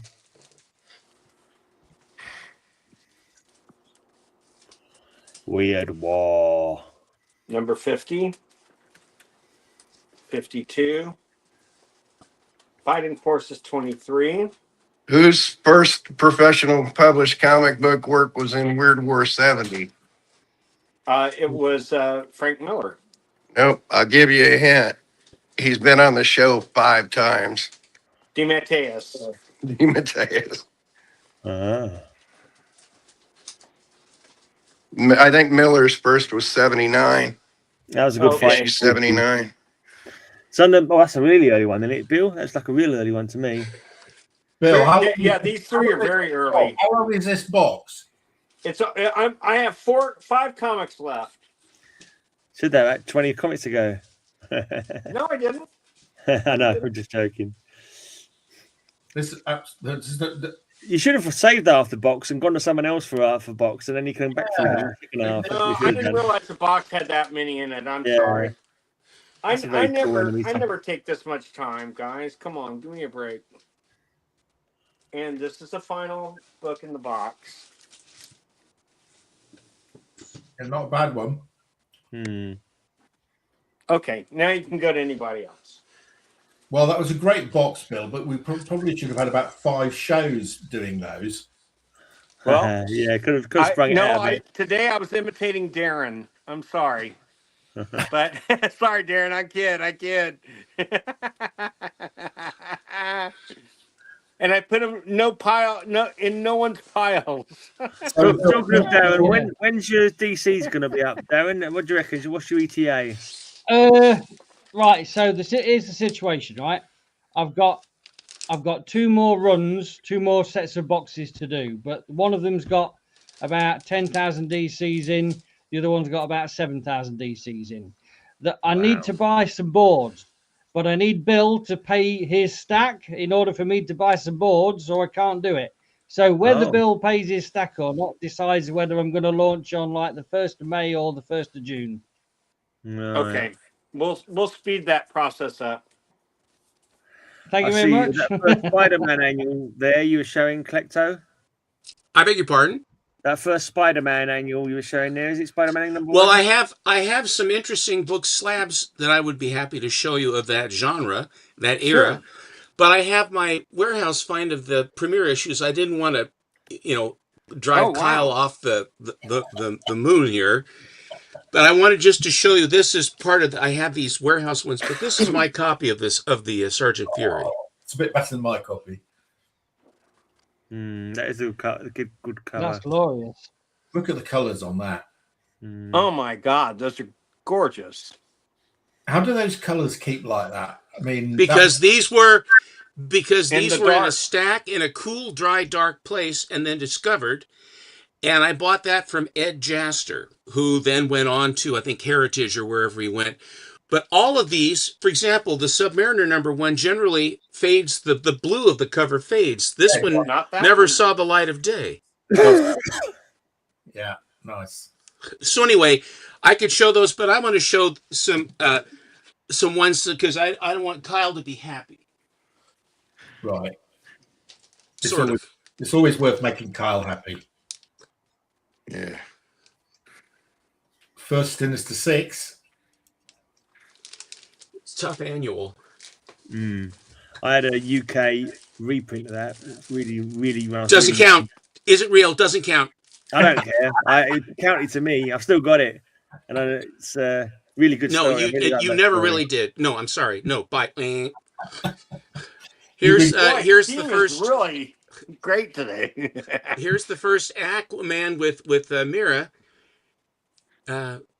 Amber figured things out though. First Adam number 1. And you convinced me to keep that. I have a copy of that. She's not as good as that, but it's not bad. Mine's about 7.5.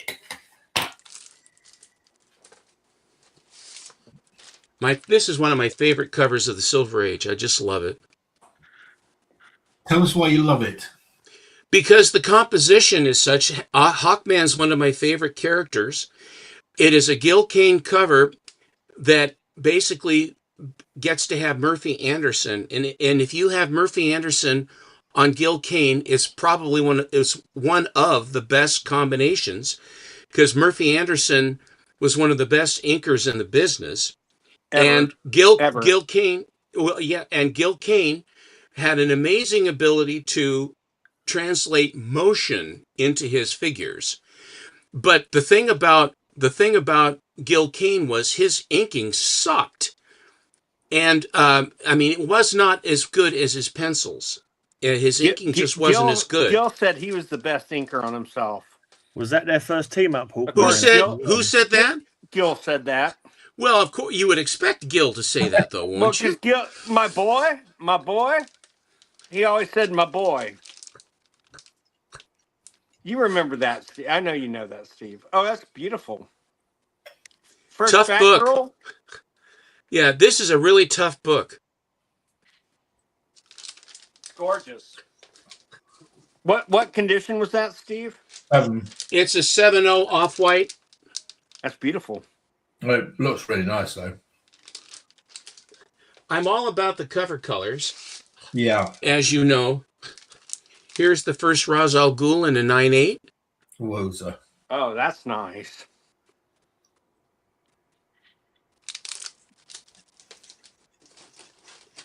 I like this one just because I think it's just such a... It won my heart. This is The Last Black Cat. This is number 65 by Harvey in April of 1963. What? And the villain is getting away on roller skates. Oh, that's weird. But it's an 8.0 of this annual with white pages. To get an annual in an 8, especially one that would have been Harvey, that would have been hammered. So, here you go. Ouch. Just Ouch. hug. You deliberately put that in there, Mr. Gentner. Yes, he did. Look at that smile. You look like the Kingpin right now. D'Onofrio's the Kingpin. Give me Tales of Suspense, like 65 and 66. I have a high grade set of Tales of Suspense. High grade. Yeah, and I got from issues years 65 ago, and 90s. 66 are such a great story, and you can get them for nothing. Mine, I had a 109. It was a 9.0. I traded mine away. It got graded a 9.0 without being cleaned and pressed. I love this. that. This is so white for this cover because all these books suffered for being tan. This is the whitest copy I've ever seen of this book. And I've seen white pagers that aren't as white as this one. Yeah. Get it back. So I love the cover. That's why I had to wrangle. Mine ended up grading out at 9.0, and I'm pretty sure cleaning and press would have got it to at least a 9.2, if not 9.4. Mine sadly has tanning. Most of them do. And the Nick Fury, the black and white Nick Fury. You can't even see it. The Nick Fury black and white cover, also number 9 or something, I can't remember, is same way. I mean, they all look like they've been baked. Yeah. Oh, I'm sorry. No, I think we just hit a record. I think we've ever had 8 people before on the I just want Steve to see. Can you show me Big real quick so I can show First Steve? Captain Atom. That's nice. I have first Blue Beetle. Or Blue Beetle. Yeah. Blue Beetle. Now, said Blue Beetle in my head. That's okay. America. But I knew what you meant. But look at this. The pages are pretty white. It's in pretty nice shape considering, but the tanning kills me. The paper that they used then, it was extremely high acid paper. Yeah. Nice. Oh, look at that. Now, what condition is that? 8. 8. Says in the corner. That's beautiful. You guys are too big shots for me to show a bunch of raw stuff. Here, I just picked this one up a little while ago. Oh, that's a nice one. Oh, I think I've beaten you, Steve. I think it's the only comic ever where I've got a higher grade than you. Is yours a Suspense copy? I think it is. Oh, then it doesn't count. It does. Same print run. It doesn't count. Ow! Mine is actually nice. Than nice both try of yours. though. Nice try. You're stupid.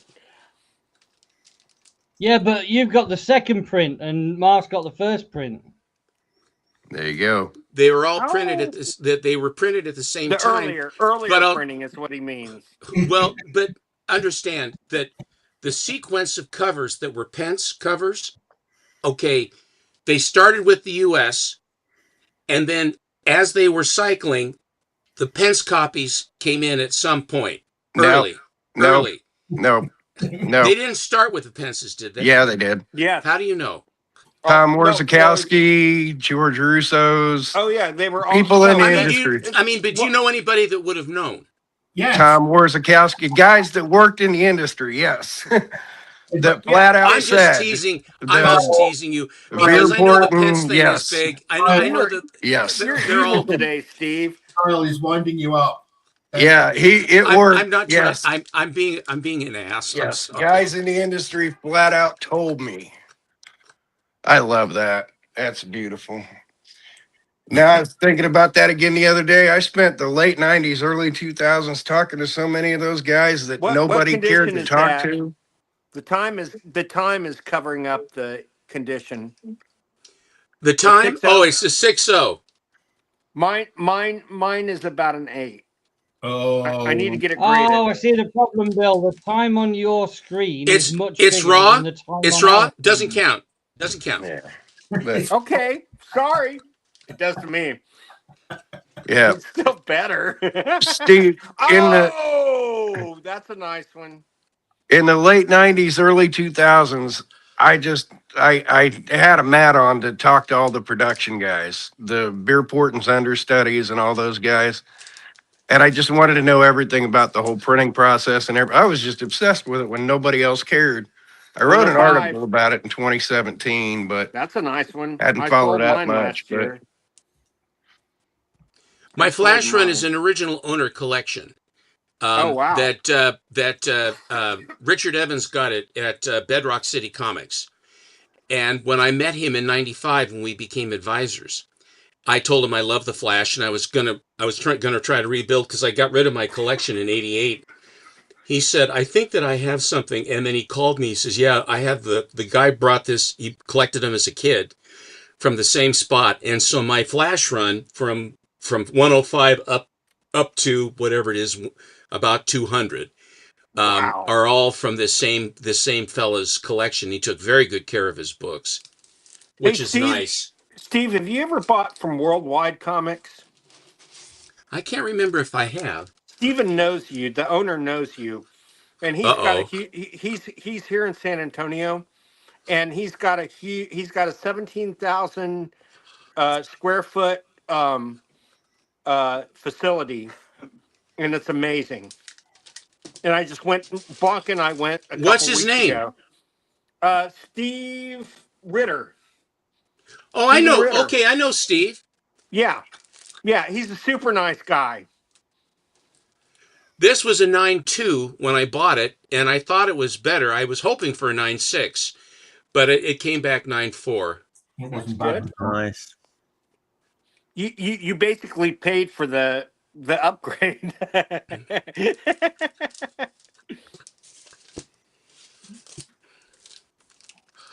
Oh, that's beautiful. Oh, I love that. What issue is that? Issue 4, First Zatanna. Zatanna, yep. Oh my God, that's amazing. Somebody wants to buy my copy of that at the moment, so I'm debating it. I've got mine. You're debating it? Yeah. Why? Don't you like Zatanna? Yeah, I do like Zatanna, but I also like money. There's things I prefer. Sell some of that crappy horror stuff you have and save Zatanna. There's money in Zatanna. That's it. You made up my mind. I'm selling it. I'm going to buy more crappy horror. Can I annoy everybody by telling you that I got my copy of that for free? Oh, wow. How did you get it for free, Steve? My uncle gave me a bunch of comics for my birthday a couple of years ago. Wow. There was a Hawkman 4 in there. Yeah. How did he get that then? Was it already his? It was from his collection. And how did he get that one then, did he? How did he get that one then? It wasn't very nice, was it? Steve, bring that back. Bring that back. You've missed a big one there. No one had a chance to talk. Oh. Well, the Crisis No, on not Two that Earths, one, the black one. Oh, House of Sea. I missed it. That's the one. My favorite. Well, you never watch me anyway, Mark. You're always, you're having your Guinness and looking at the window, and it's what you do. There's so many good. You haven't been the same since you came back from Egypt. Did you go into the tomb? And were you cursed like I told you not to go in there?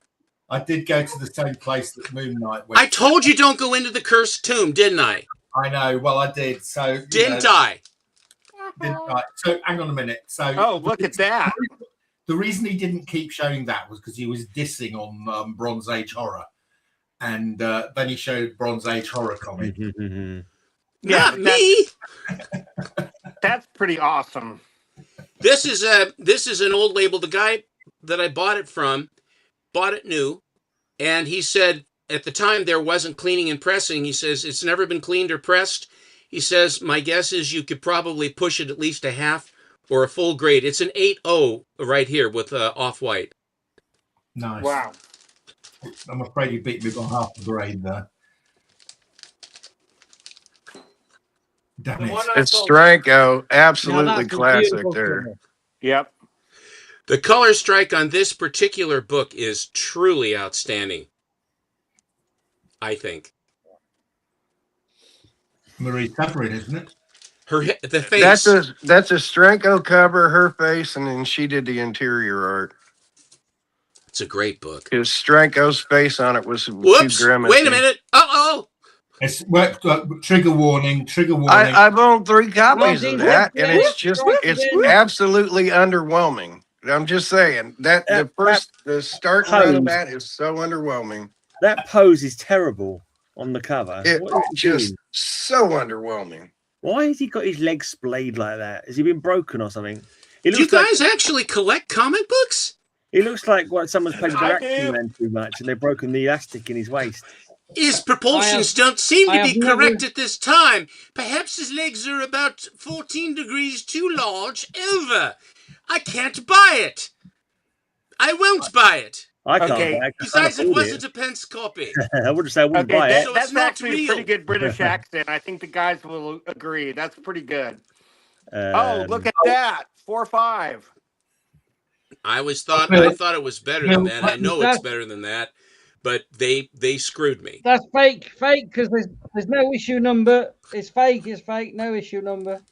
You realize that DC didn't put number 1s on almost every single Silver Age book they had. He's kidding.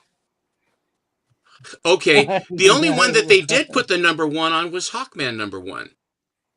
That was the only one. All the rest have no number 1s on them. Oh, that's right. I didn't know that. Well, the first Flash has 105. I know Green Lantern has it.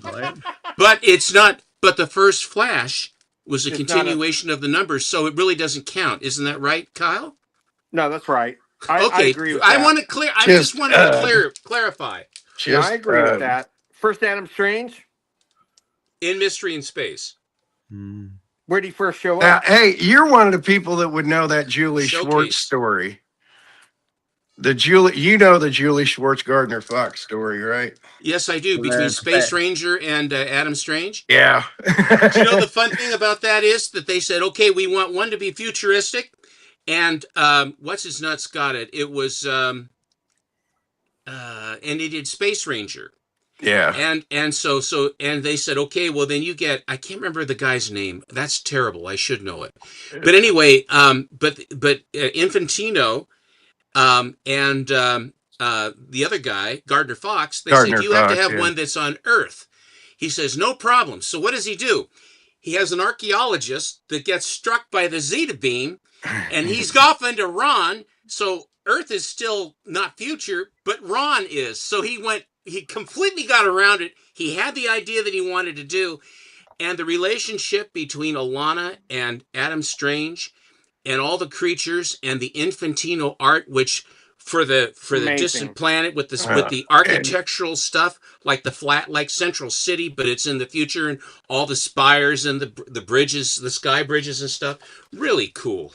And really Julius kind of cheated because he gave him more cover space to work with too. Jack Schiff was the one who got Space Ranger. I had trouble with that. I have some great mystery. I have some great Space Rangers. The pink cover with the robots, one of my favorites. If you remember that one, I do. This is a tough book. Getting this purple. I have that. Really tough. What showcase number was that? It's the third appearance. Oh, first appearance of the Atom. Oh, I love that. Silver Age Atom. This is the Mohawk Valley copy. Yeah. Mohawk Valley copy. Raise your pinky for that one. Excuse me. This is the Mohawk Valley copy. Okay. This is 9.4. It's worth $5 billion. Billion dollars. It's an 8.0, but it's underrated. It's an 8.0, but it's this orange cover is. This is the Chipping Sodbury copy. It would mean nothing else. I mean, what do you mean? It's the Mohawk something copy. What does it mean, the Mohawk? What is a Mohawk anyway? Doesn't sound very British to me. Although Steve, they were you've got up with a the British Mohawk over going here, on. and we waxed them. He's got a reverse Mohawk. He's got that. Yeah, all the Mohawk hair's going on the inside. Yeah. Yowza. There's the one. I've now got two copies of that. Why is this such a big issue? I don't understand. It's such a big cover. It's just look at that cover. The composition, the colors. Oh, it's gorgeous. Yeah, that's why it's a big deal. It's just purely the cover. It's just purely the cover. Is it Nick Cardy? No, it's not. J. Scott Pike.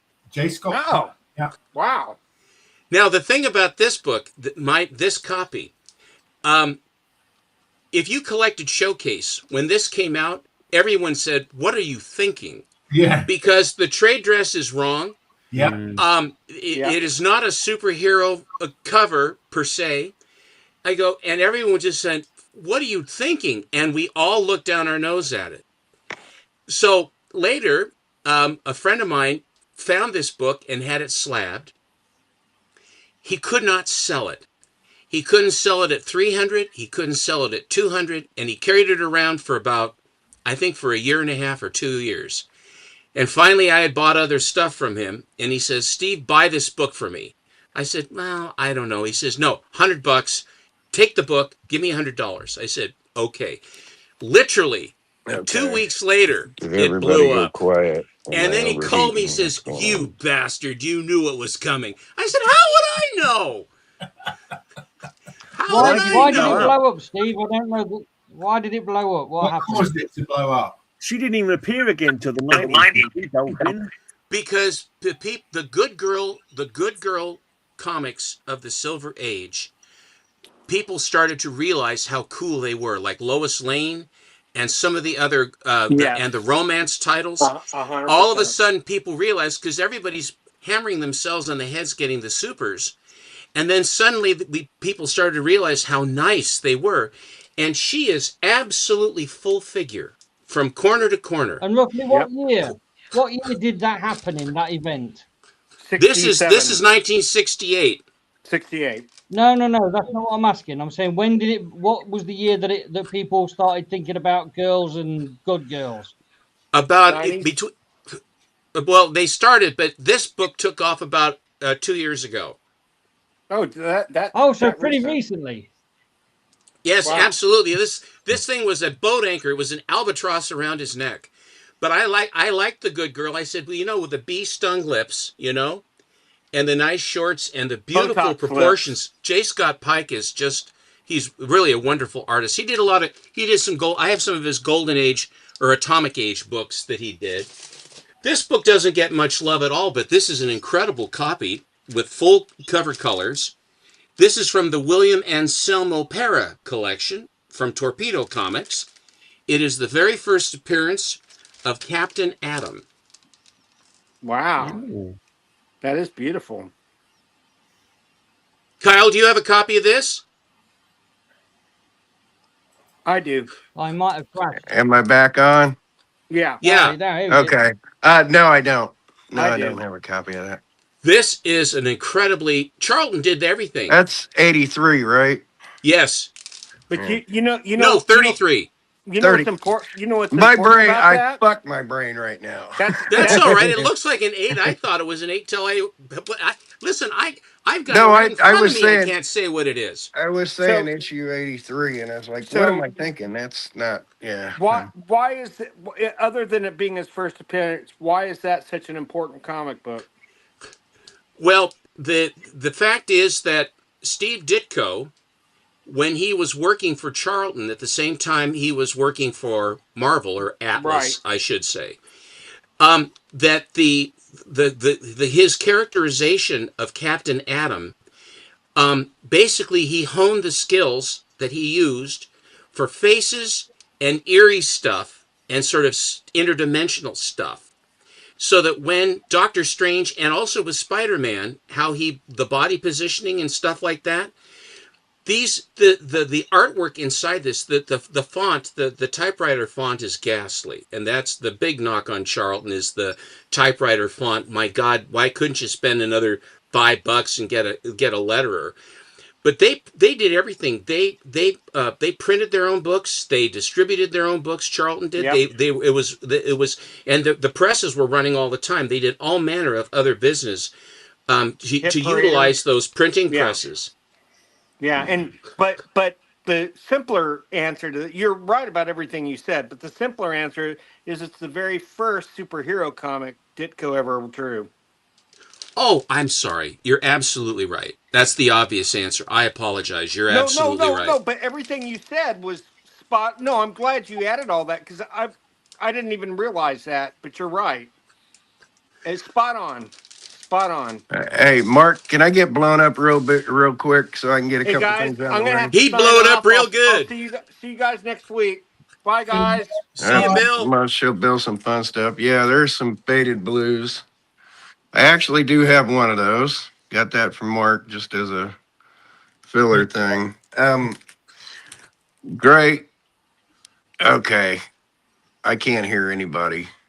I'm I here. hope Yeah. people can hear me. I knew my phone was going wonky. Yeah, we're hearing you. I'm cutting out. That's a birthday book. Here's the one that's date stamped and it's a month off, but my phone chopped out again. I'm going to just flash these blind real quick and come back and watch. Hold on. Damn it. I wanted to hear input on this. I wanted to show Steve this. Nothing really spectacular, except that this is Not from sold. Bob Layton's file copy, basically, his comp collection. If this is still held, was going to show these 15-cent rarities. Then you talked about Gil Kane. Yeah, my sound went all the way off. Was going to ask Steve if he had one of those. And was going to show some of these signed prints. But I'm just going to jump to the Gil Kane. And then I'm going to have to go back to watching. There's the Gil Kane signed print.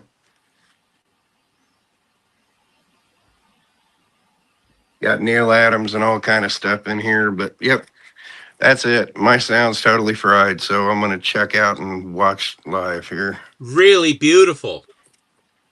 Okay, going over to Sheffield. I'm sorry. Can I just show the last two? Then I can put my box away. Sheffield correspondent. Just two more. Yeah, don't This mind me. is an incredibly rare book. This is the first appearance of the Two Gun Kid, a la Super, and it's a very, very early collaboration between Kirby and Stan Lee. Yeah, it's really nice. I love that. And the first three issues are by Kirby and by Stan Lee and Kirby did the first three from 60, 61, and 62. But this is an unbelievably difficult book. People say, well, why the hell would I even want it? But the fact is, historically, and the story about how he gets his superpower, that is to say that he's like a super cowboy, and it's the Clark Kent thing and all that other stuff, and it's a great plot. I mean, it's Stan Lee, so there's always emotional problems and dysfunction. And the last one I'm just going to show this is my copy of the 50 of X-Men 50. Brilliant. That's one of my favorite covers. I love the greens on that. It's just the whole crackle and everything. Brilliant. That's all I have. Thank you, Stephen. You bet. From Stephen to Steve, always difficult following Mr. Gamer, but you usually manage to do so. So there you go. Well, I got my stuff came from that Alan Partridge auction the other week. Oh yeah, the same one I was at. Yeah. I got there was one of the lots was a almost complete one of Plop, which I picked up, which helps me fill in the gaps that I wanted. Yeah. And then the other one was just a box full of annuals and trades. So I split it into two magazine boxes, one of which is more newer stuff, which I've mostly got, and the other one is stuff that I'm actually interested in. But there was one annual that they pictured, showed a picture of, that was one that I've been after for a while now. I've not seen it pop up for about a year or so. So I thought if I could get this lot for kind of roughly what I'd pay for that annual, I'll be all right. So that's the annual that I wanted. Nice. Cool. I've never seen that before. Mystery of Dinosaur Hall. I reckon I sent one of those to Bill in his big shipment. I got top left corner missing, or just the mark on the cover. I think it's had a price sticker on it. Right, yeah. The way it was with the black line, it looked like it was a bit cut out for a second. Yeah. It made it look like 3D somehow. But that leaves me with 2 Atlas Batman annuals that I need now to finish that run off. So that Batman insignia looks like from the very start of Batman, doesn't it? Tempest, which are the Batman annual ones that you need?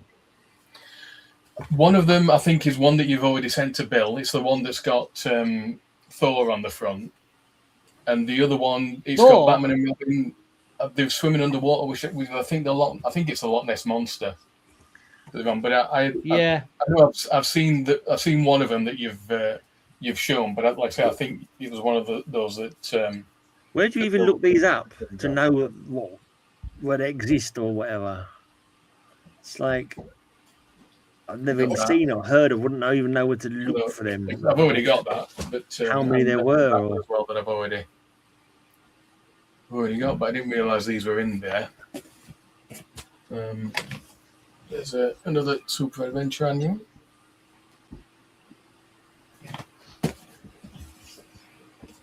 Superman one. Amazing. It was a great auction. Those are really fantastic. So, there's a Superman annual. Look at that. Got no years on them, have they, these annuals? Well, they're usually on the inside, so that's 61 to 62. It was a film fun.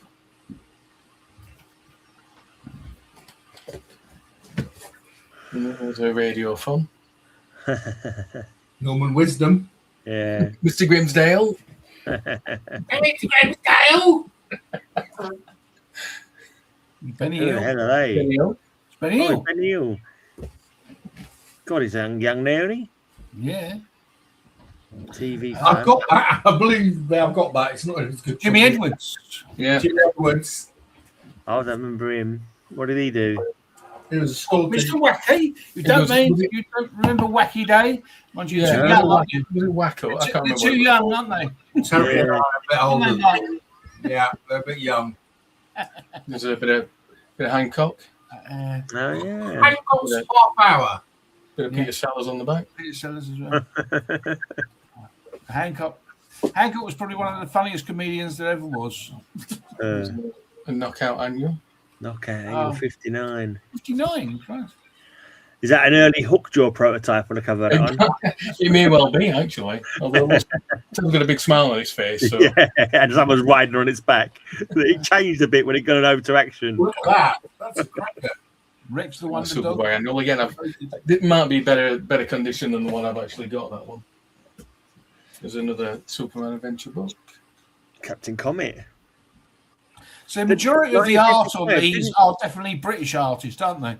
Captain Comet would have been brand new in 55. Look, he was a 50s character, wasn't he? Congo Bill. I wonder if that's his origin, his original appearance. Knockout annual. What's going on there? There's something odd. Everything's wrong. It wasn't. I'm not sure this character, but didn't he get resurrected by Grant Morrison at some point in the 2000s? The composition, he's bigger than the plane. He didn't appear in Zenith, did he, or something like that? In that composition. It was just a random Lion annual. Just lying around. I used to read the Tiger annual. And I used to read that one as well. I think I had that. That looks familiar. That was it for the old annuals. I used to read. These bits were in there, so I didn't realise these were in. The funny thing is, those Knockout annuals, because it wasn't the same Knockout that came out years later. That was the comedy book, was it? I don't think it was. No. That just one random L Miller. Target comic. This is the thing about these auctions, that these things, you suddenly find these things, they're not listed at all. They're just these ones weren't shown in the pictures. You know, that's probably a bits inside the £20, £30 comic, and they haven't even listed it. Unfortunately, this one's got a bit of the front cover missing. Yeah. The origin of Kill 'em off. And then there were the. Sorry, Mark, you might want to look away. Oh no! He's the double. What? What? Double. I was actually there. I could have gone and looked at this lot. And, what? 3 doubles. Double. That makes it a triple, doesn't it? That's your quadruple. Doubles. Double. Quadruple. I might have to come and shoot you. Sextuplet. 5 doubles. There you go. So, just for future reference, First Appearance of Scarecrow is in that one. And which one? First Appearance of Poison Ivy is in that one. What? So they're the ones you want to keep a lookout for. And then it was at Doncaster Toy Fair on Sunday, selling some stuff. But they're trekking it. Or is you got out. I succumbed again because I couldn't help myself, but I had to pick this up. Something giant. Tower of Fear. Miss Co's Monsters. What's inside it? All those characters, or just you get like a little play set. Oh wow! And a bunch of figures. Are all those things that you weren't buying? Yeah. You need to do a room tour at some point on your channel. I want to. I mean, from what we see, you've got one corner of a room. I also want to know is a massive warehouse behind the camera we're not seeing. This room's not that much bigger, to be honest with you. You'd be shocked if you saw the state of it. Are you taking up the rest of the house as well, or just the one room? Well, at some point, I'll get stuff out of the cellar that's in there. Anyway, that's what I got from. That's like I said, the other stuff I got is more recent trades and stuff, but I've got most of those. Right. So again, I did also find Tempest with Mars. I did have a look as well, but that's the one that I've got, Terry. Sorry, not the original one that you've. Crossover. But in theory, that should have the same number of pages in as the one that you've. I'm not a fan of that cover. Got, so we can still check to see if there's anything missing. That's Romita Jr., isn't it? Is it? Doesn't look very good. Yeah, but it has got that Batman Punisher story in there. Yeah. So what's the first page of it? Check to see if there's anything missing. Steve, what is the first page of that story? Have a look. Wasn't there a Batman Punisher and a Punisher Batman? Yes, there was. Yeah, I've got. Yeah, it was the question I asked Geeky the other day was if anybody had it. Have they got the very first pages? Because I think the first page has fallen out. There's the cover. That's the cover. And then the first page is that. Maybe I haven't got that. I haven't got the Punisher bit at the back. The logo bit. So there must be a page missing. I thought there was. I thought there was a page missing. I think I've got that to start, but I haven't got that Punisher back page. So there must be a page missing. All right. I wonder where that, because that's technically technically that's the first page of the story. Yeah. Yeah, but the thing is, but that's the cover, isn't it? Well, the cover. Yeah. Hasn't got that Punisher thing inside it. Right. Okay. It might have just been different for that collection, though. Yeah, it's possible. Yeah, that's a possibility. Yeah. Because you haven't got the the indicia and all that there either, have you? No, so exactly. that would be that's what page. I thought there was a page missing. So yeah, I was all right with that lot. Because they did a Batman Punisher, a Punisher Batman. They did a Spawn Batman and a Batman Spawn, didn't they? There's three Batman Spawns now. Is there? Yeah, but there was. Like, you're right. I didn't know they did Punisher Batman. I didn't know they did a Marvel DC version. I knew they did a DC Marvel because I had it. I didn't know they did the other, and I saw it. Somebody was showing it on a YouTube channel. I can't remember when, and that's why I picked. And that's why I tried to pick it up. But when I picked that up, as I say, I thought there was a page missing, and by the looks of it, there is. I haven't got the indicia, like you said. What's everyone reading at the moment? I'm currently reading from my DC Comics Presents collection. Oh, well done. Yeah, I'm trying to do that's the latest script I've been writing. Is for the next DC Presents video. Bozo the Clown. Bozos everywhere. File copies. Lovely. This is the 15-cent variant, like That's Kyle very was showing. This is look- 1962. The Dell file copy, and then this is another one. This is from Wow. 1963. They look like they could come out like last week. It's 3 cents cheaper in 1963. Was the page count? No, it was the 15-cent variant of that. It was a price variant. And he also, his eyes are cockeyed. Because Kyle was showing some of the early Dells. Yeah. I just got these. Yeah. I got these. I picked up these Atlas books. There was a collection that came in. I won't bore you. Come on, I've shown too much stuff. You guys go ahead. Carry on. No, look good. No, we're winding up now. So, okay, guys, thank you very much for being here this week. We had a record 8 people on at one stage. Hey, just one goddamn cotton picking minute. You haven't asked me to show anything. Well, hey! Yes, you did, and you buggered off. You said you disappeared and wandered off. Yeah, to get a couple of things to show you. Okay. I've just got this one, look, which I robbed from Bill's pile just to show you. Giant. This is one of those bound volume type things. Is this some? And inside it are 5 copies of the Lev Gleason. This is what? Lev Gleason boy comics. 5. Yes, 5 Lev boy Gleason comics. for sure. Did Charles Byro sign it? Charles Byro. It's Charles Byro. No, I don't think so. By the way, Charles Byro. There is a Charles Byro. Charles Byro did not. It's not a signature. It was a signature done on the printing, you know. Yeah. It's not like he signed it.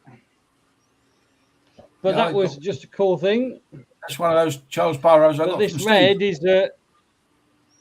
I think this is a tape repair. It's unusual for a bound edition like that to have a cover and a back cover. It's also unusual for the spine not to say something.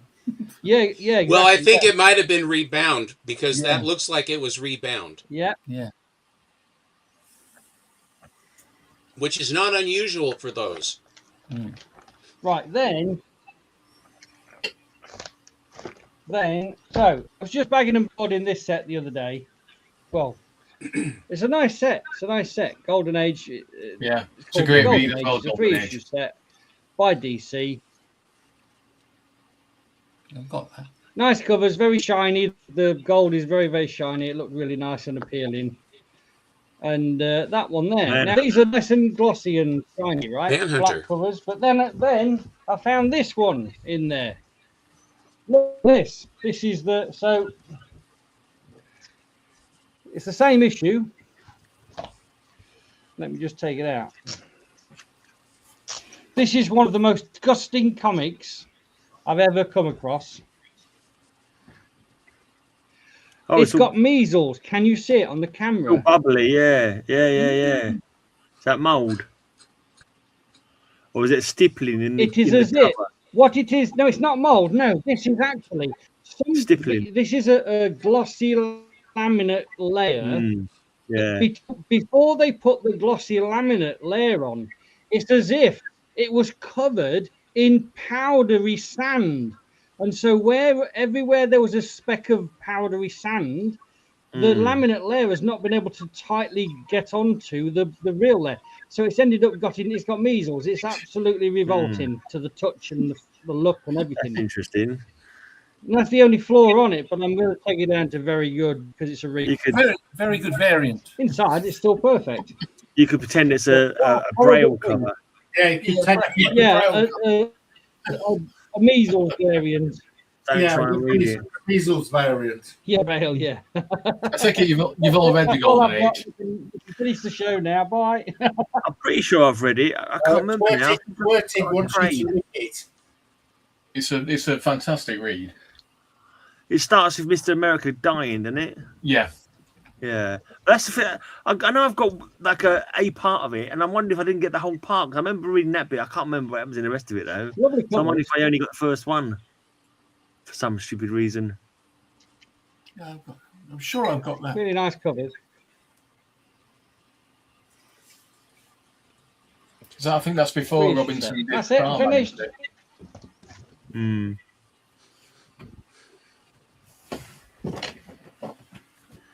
Like most of my collection, to do another read. Or is that in Mr. Splat? Yeah. Did you That's win it. anything from that Northern collection auction, Mark? Sorry? Did you win anything from that Northern collection auction? No, I haven't bought anything since the Macclesfield one. The McPartland. It's taken me ages to. I mean, the problem is when you buy a lot like the lot that I bought with 700 comics, they all needed rebagging, reboarding. They all needed pricing. I had to go through and sort them into my collection. So, for instance, here's the Ghosts. So there was huge collection. So there was. So it's like this lot. So this is the Ghosts. There's half of them. There's the other half. Right. Huge collection of ghosts. I collect ghosts. It's Bronze Age horror. Mm. They were in really good grade. So what I have to do with these, I have to open them all up, the old crappy bags they were in. I then have to bag and board every single one. Then what I have to do is take out my collection of ghosts, take the collection that I've just bought, and then compare them one by one and decide which is the better copy, and put the better copy into my PC. You're not getting any sympathy from me, Mark. The level of your suffering is almost too much for me to stand. Yeah, I'm getting no bloody sympathy here. Because we've all been there. Because we've all been there. That's why. Then I have to take all the duplicates and price them up. Oh, bless your cotton socks.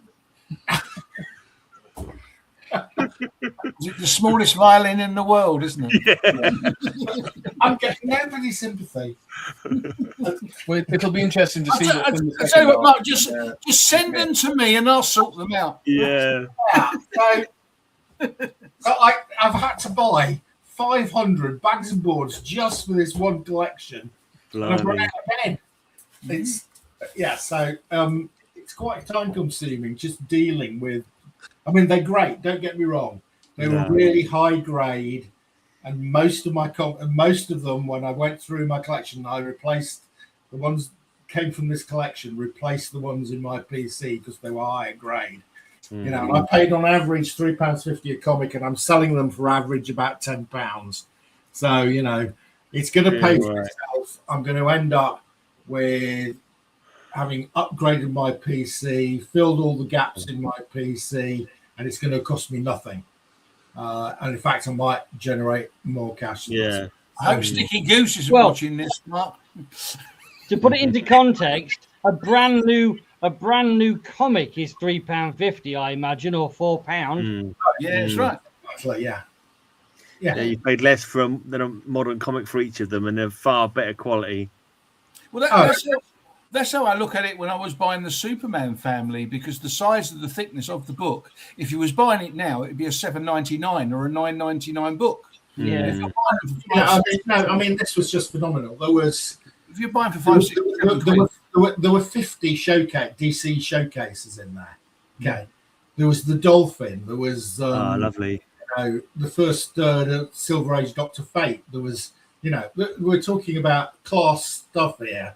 This wasn't rubbish, and you know, a lot of it goes into the PC, but it's just it really was.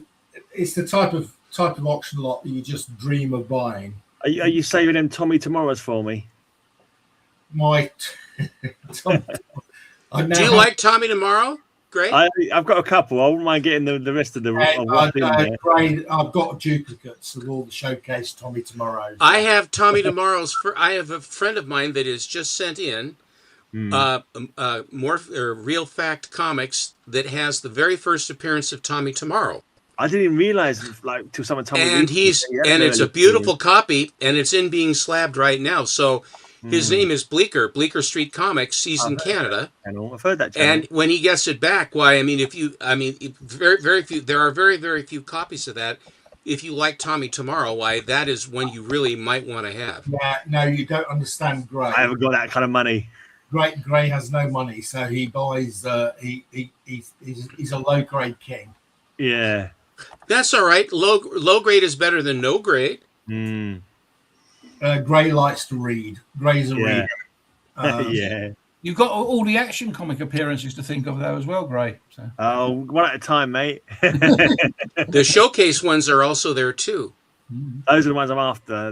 I thought that was his first appearance. I didn't know. I think Terry told me that he had early appearances as well. I thought Showcase was his first appearances, but I've since learned different. But the showcases are where he's a young cadet. The earlier issues are he's fully grown and he's a higher rank, and they're sending him places that he isn't just trying to figure out. And they don't have the machine that's going to put the helmet on his head, which I remember buying that when I was a kid. So reimagining of the character, I suppose, the showcase run. Yeah. Cool. So just to give you, I've got the ghosts in front of these are the ones, these are the duplicates. These are the lower grade than the one I'm keeping. So just to give you some idea, this is Ghost number 2. Nice. This is really early Bronze Age horror. This is not an easy comic to find. And look at the grade on this. This is the one I'm rejecting. Blimey. Yeah. So they were really high grade. There was actually a complete set of Ghosts 1 to 30 in very fine or very fine plus or higher condition. Amazing. Is it the first 20 that's got the scrolls on the cover? Yes. Yeah, you're right. Gray knows this stuff. Are you doing your stackery now? Can I get some stuff into your stackery? You can, yes. If you send, I'm going to do one in the next week or so, Grace. If you want to get something in there, get it in. Yeah, because all the lowest I want, you can only ever find them in America. And if I pay individual, I know you want the early one. If you want anything above level 50, number 50, I've probably got it. No, I've got all them. Thanks. Okay. Right. Okay. There we go. Right. Anybody else want to show anything? Otherwise, I'm going to say, here we go. Wait a minute. Mr. Gentner's got some. He's got wings. He's got wings. This book was printed right at the beginning of the print run. I have my copy, which was from this Loon collection that I've told you about, this house that had all these books. Yeah. It's not nearly as nice as this. It was from further in the print run. Fiction House suffer from that. This will be coming up, but I will show you anyway. This is a 1 of 1. This is the Canadian price variant of this book, which is blank inside cover and blank back covers, and screwy interior, but it's just an amazing oddball. This is Roly Poly, number 12, and that is Betty and Veronica. I saw you doing this the other night. Now then, this is not officially Betty and Veronica. Yes, it is. Because Green Publishing, MLJ, the three guys that the initials of their names, which the ones they chose, MLJ, the L and the J of the MLJ started Green Publishing. And this is a Green publication, and it has Archie interior. Archie comic material interiors. The guy sitting on the throne, what's his name? Well, if you look at the throne, there's an A above his head. Yeah. Now, Archie looked different. In this book is from 1946. The interior is from 1943. Weird.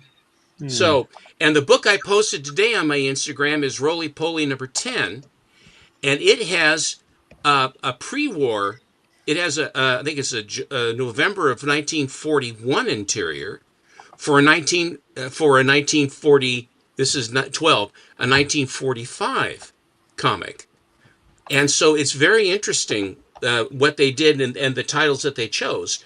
But that is Betty and that is Veronica, and I think that's supposed to be Archie, but it probably isn't. Say, Stephen, is that their first appearance on the cover then?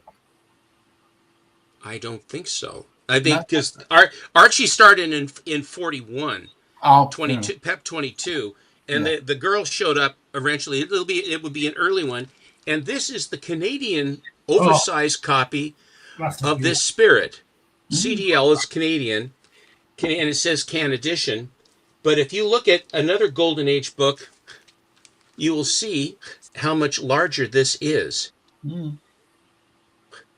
So, and this is a Will Eisner cover, one of the three Good Girl, 21, 22, 2021, and 22 are the three. Anyway, so that's that. And I hope that you guys have already picked up your copy of this, Florida Hippopotamus Cocaine Massacre. Supposed to be a good read, isn't it? I mean, how can you go from those Sublime comics to this stuff? Just try to shock you a bit. A bit of a shock. That's all I have. It's actually supposed to be a good read. That's all I have. Right. Okay, guys. I'm going to say it for the third time. Has anybody else got anything else they want to show? Mr. Deadman? No, I'm fine, thank you. How's the Star Trek novels going?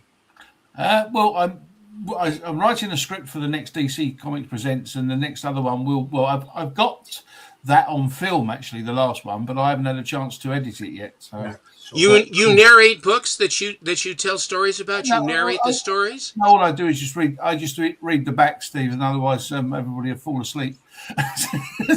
I just tell them who the writer is, give a little bit of information about the writer.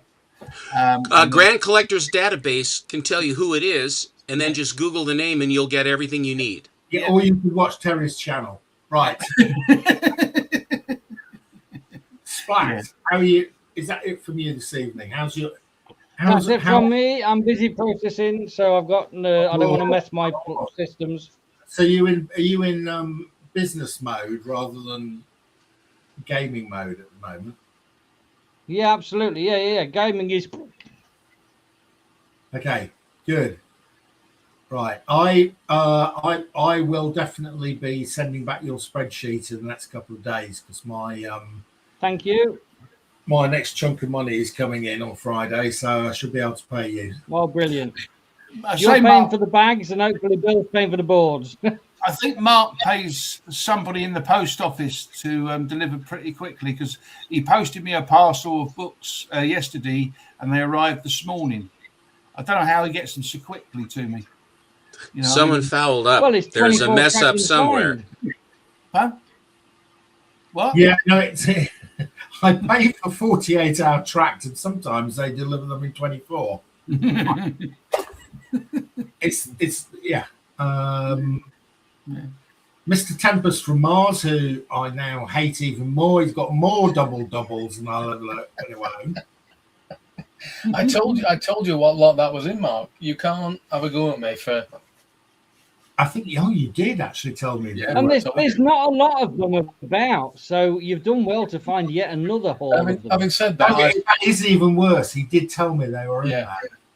And what's even worse is at some point during that auction, I'm pretty sure I heard somebody shout, "Fuck you, Tempest."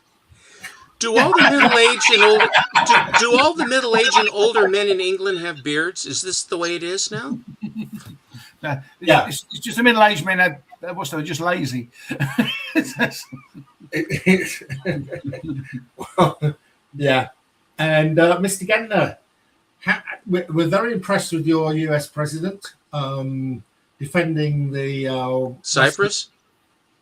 Defending Cyprus, and I'm not really understanding about the Strait of Hormuz, but anyway, it would be nice. It would be nice if Sir Keir could get Yes. his. I'm not going to go there. We'll leave it there.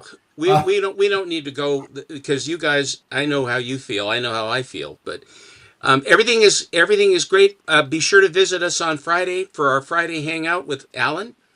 The second or first favorite Canadian, we're not sure. William Shatner. I guess there's some question. Well, William Shatner only becomes the first favorite, everybody's first favorite Canadian if he lives to 100. So he's got. Well, you sure have high standards on your channel, Mark. That's all I can say. I think you and I should see 100. Well, we should see 95. I've got no chance. The average age of men in my family is about 75. So I'm definitely, I've told my wife this, she keeps telling me to shut up. I'm definitely in my last 10 years now. So, yeah. You missed again. I know you're from a long-lived line of people, so you'll keep going. I figure I'm good to mid 80s. I mean, give or take, depending on how my health is.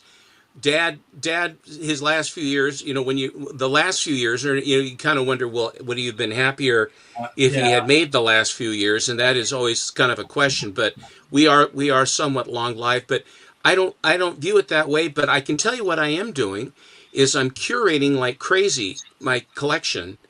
I am trading and I am doing various things for books that I bought back when in the 90s that I would buy. I was very finicky about what I bought. And because of that, they have great value because they're higher grade and they're nicer. And so, I mean, that's just the way I collected then. But the end, but the upshot of it is I have been trading for some very, very important books, very, very esoteric books. If you follow the Monday special that Alan does, he always won't let me show anything to anybody until it's time on our Monday show. You've got an embargo, otherwise you're in trouble. So. Well, he can't really get to me too much, and his judo is not what it used to be. His kung fu is not good as mine anymore. I just would take him and go like that. But the upshot of it is that's what I have been doing. I'm on the trail of another book right now. I will tell you the book I am trading. I had a duplicate copy. I had a raw copy of Blue Beetle 54 in about a 7 to 7.5. And the Blue Beetle 54, if you don't remember, is the one that has the disappearing bra. She's in the mirror and she has no bra on in the back, but she does have it in the mirror. And a guy's about to plunge a knife into her back. It's the Jack Kamen string in Blue Beetle, if you ever have a chance, Fox Feature Syndicate. But I'm going after a different book for that one because I do happen to have two of them. But I also, gentlemen, I have also, I had accumulated, I had a couple I had a silver bar that I bought years and years ago that I traded because silver's so high. And I had a gold nugget that I bought about 5 years ago. And I traded that as well because the dealer likes the silver and the gold.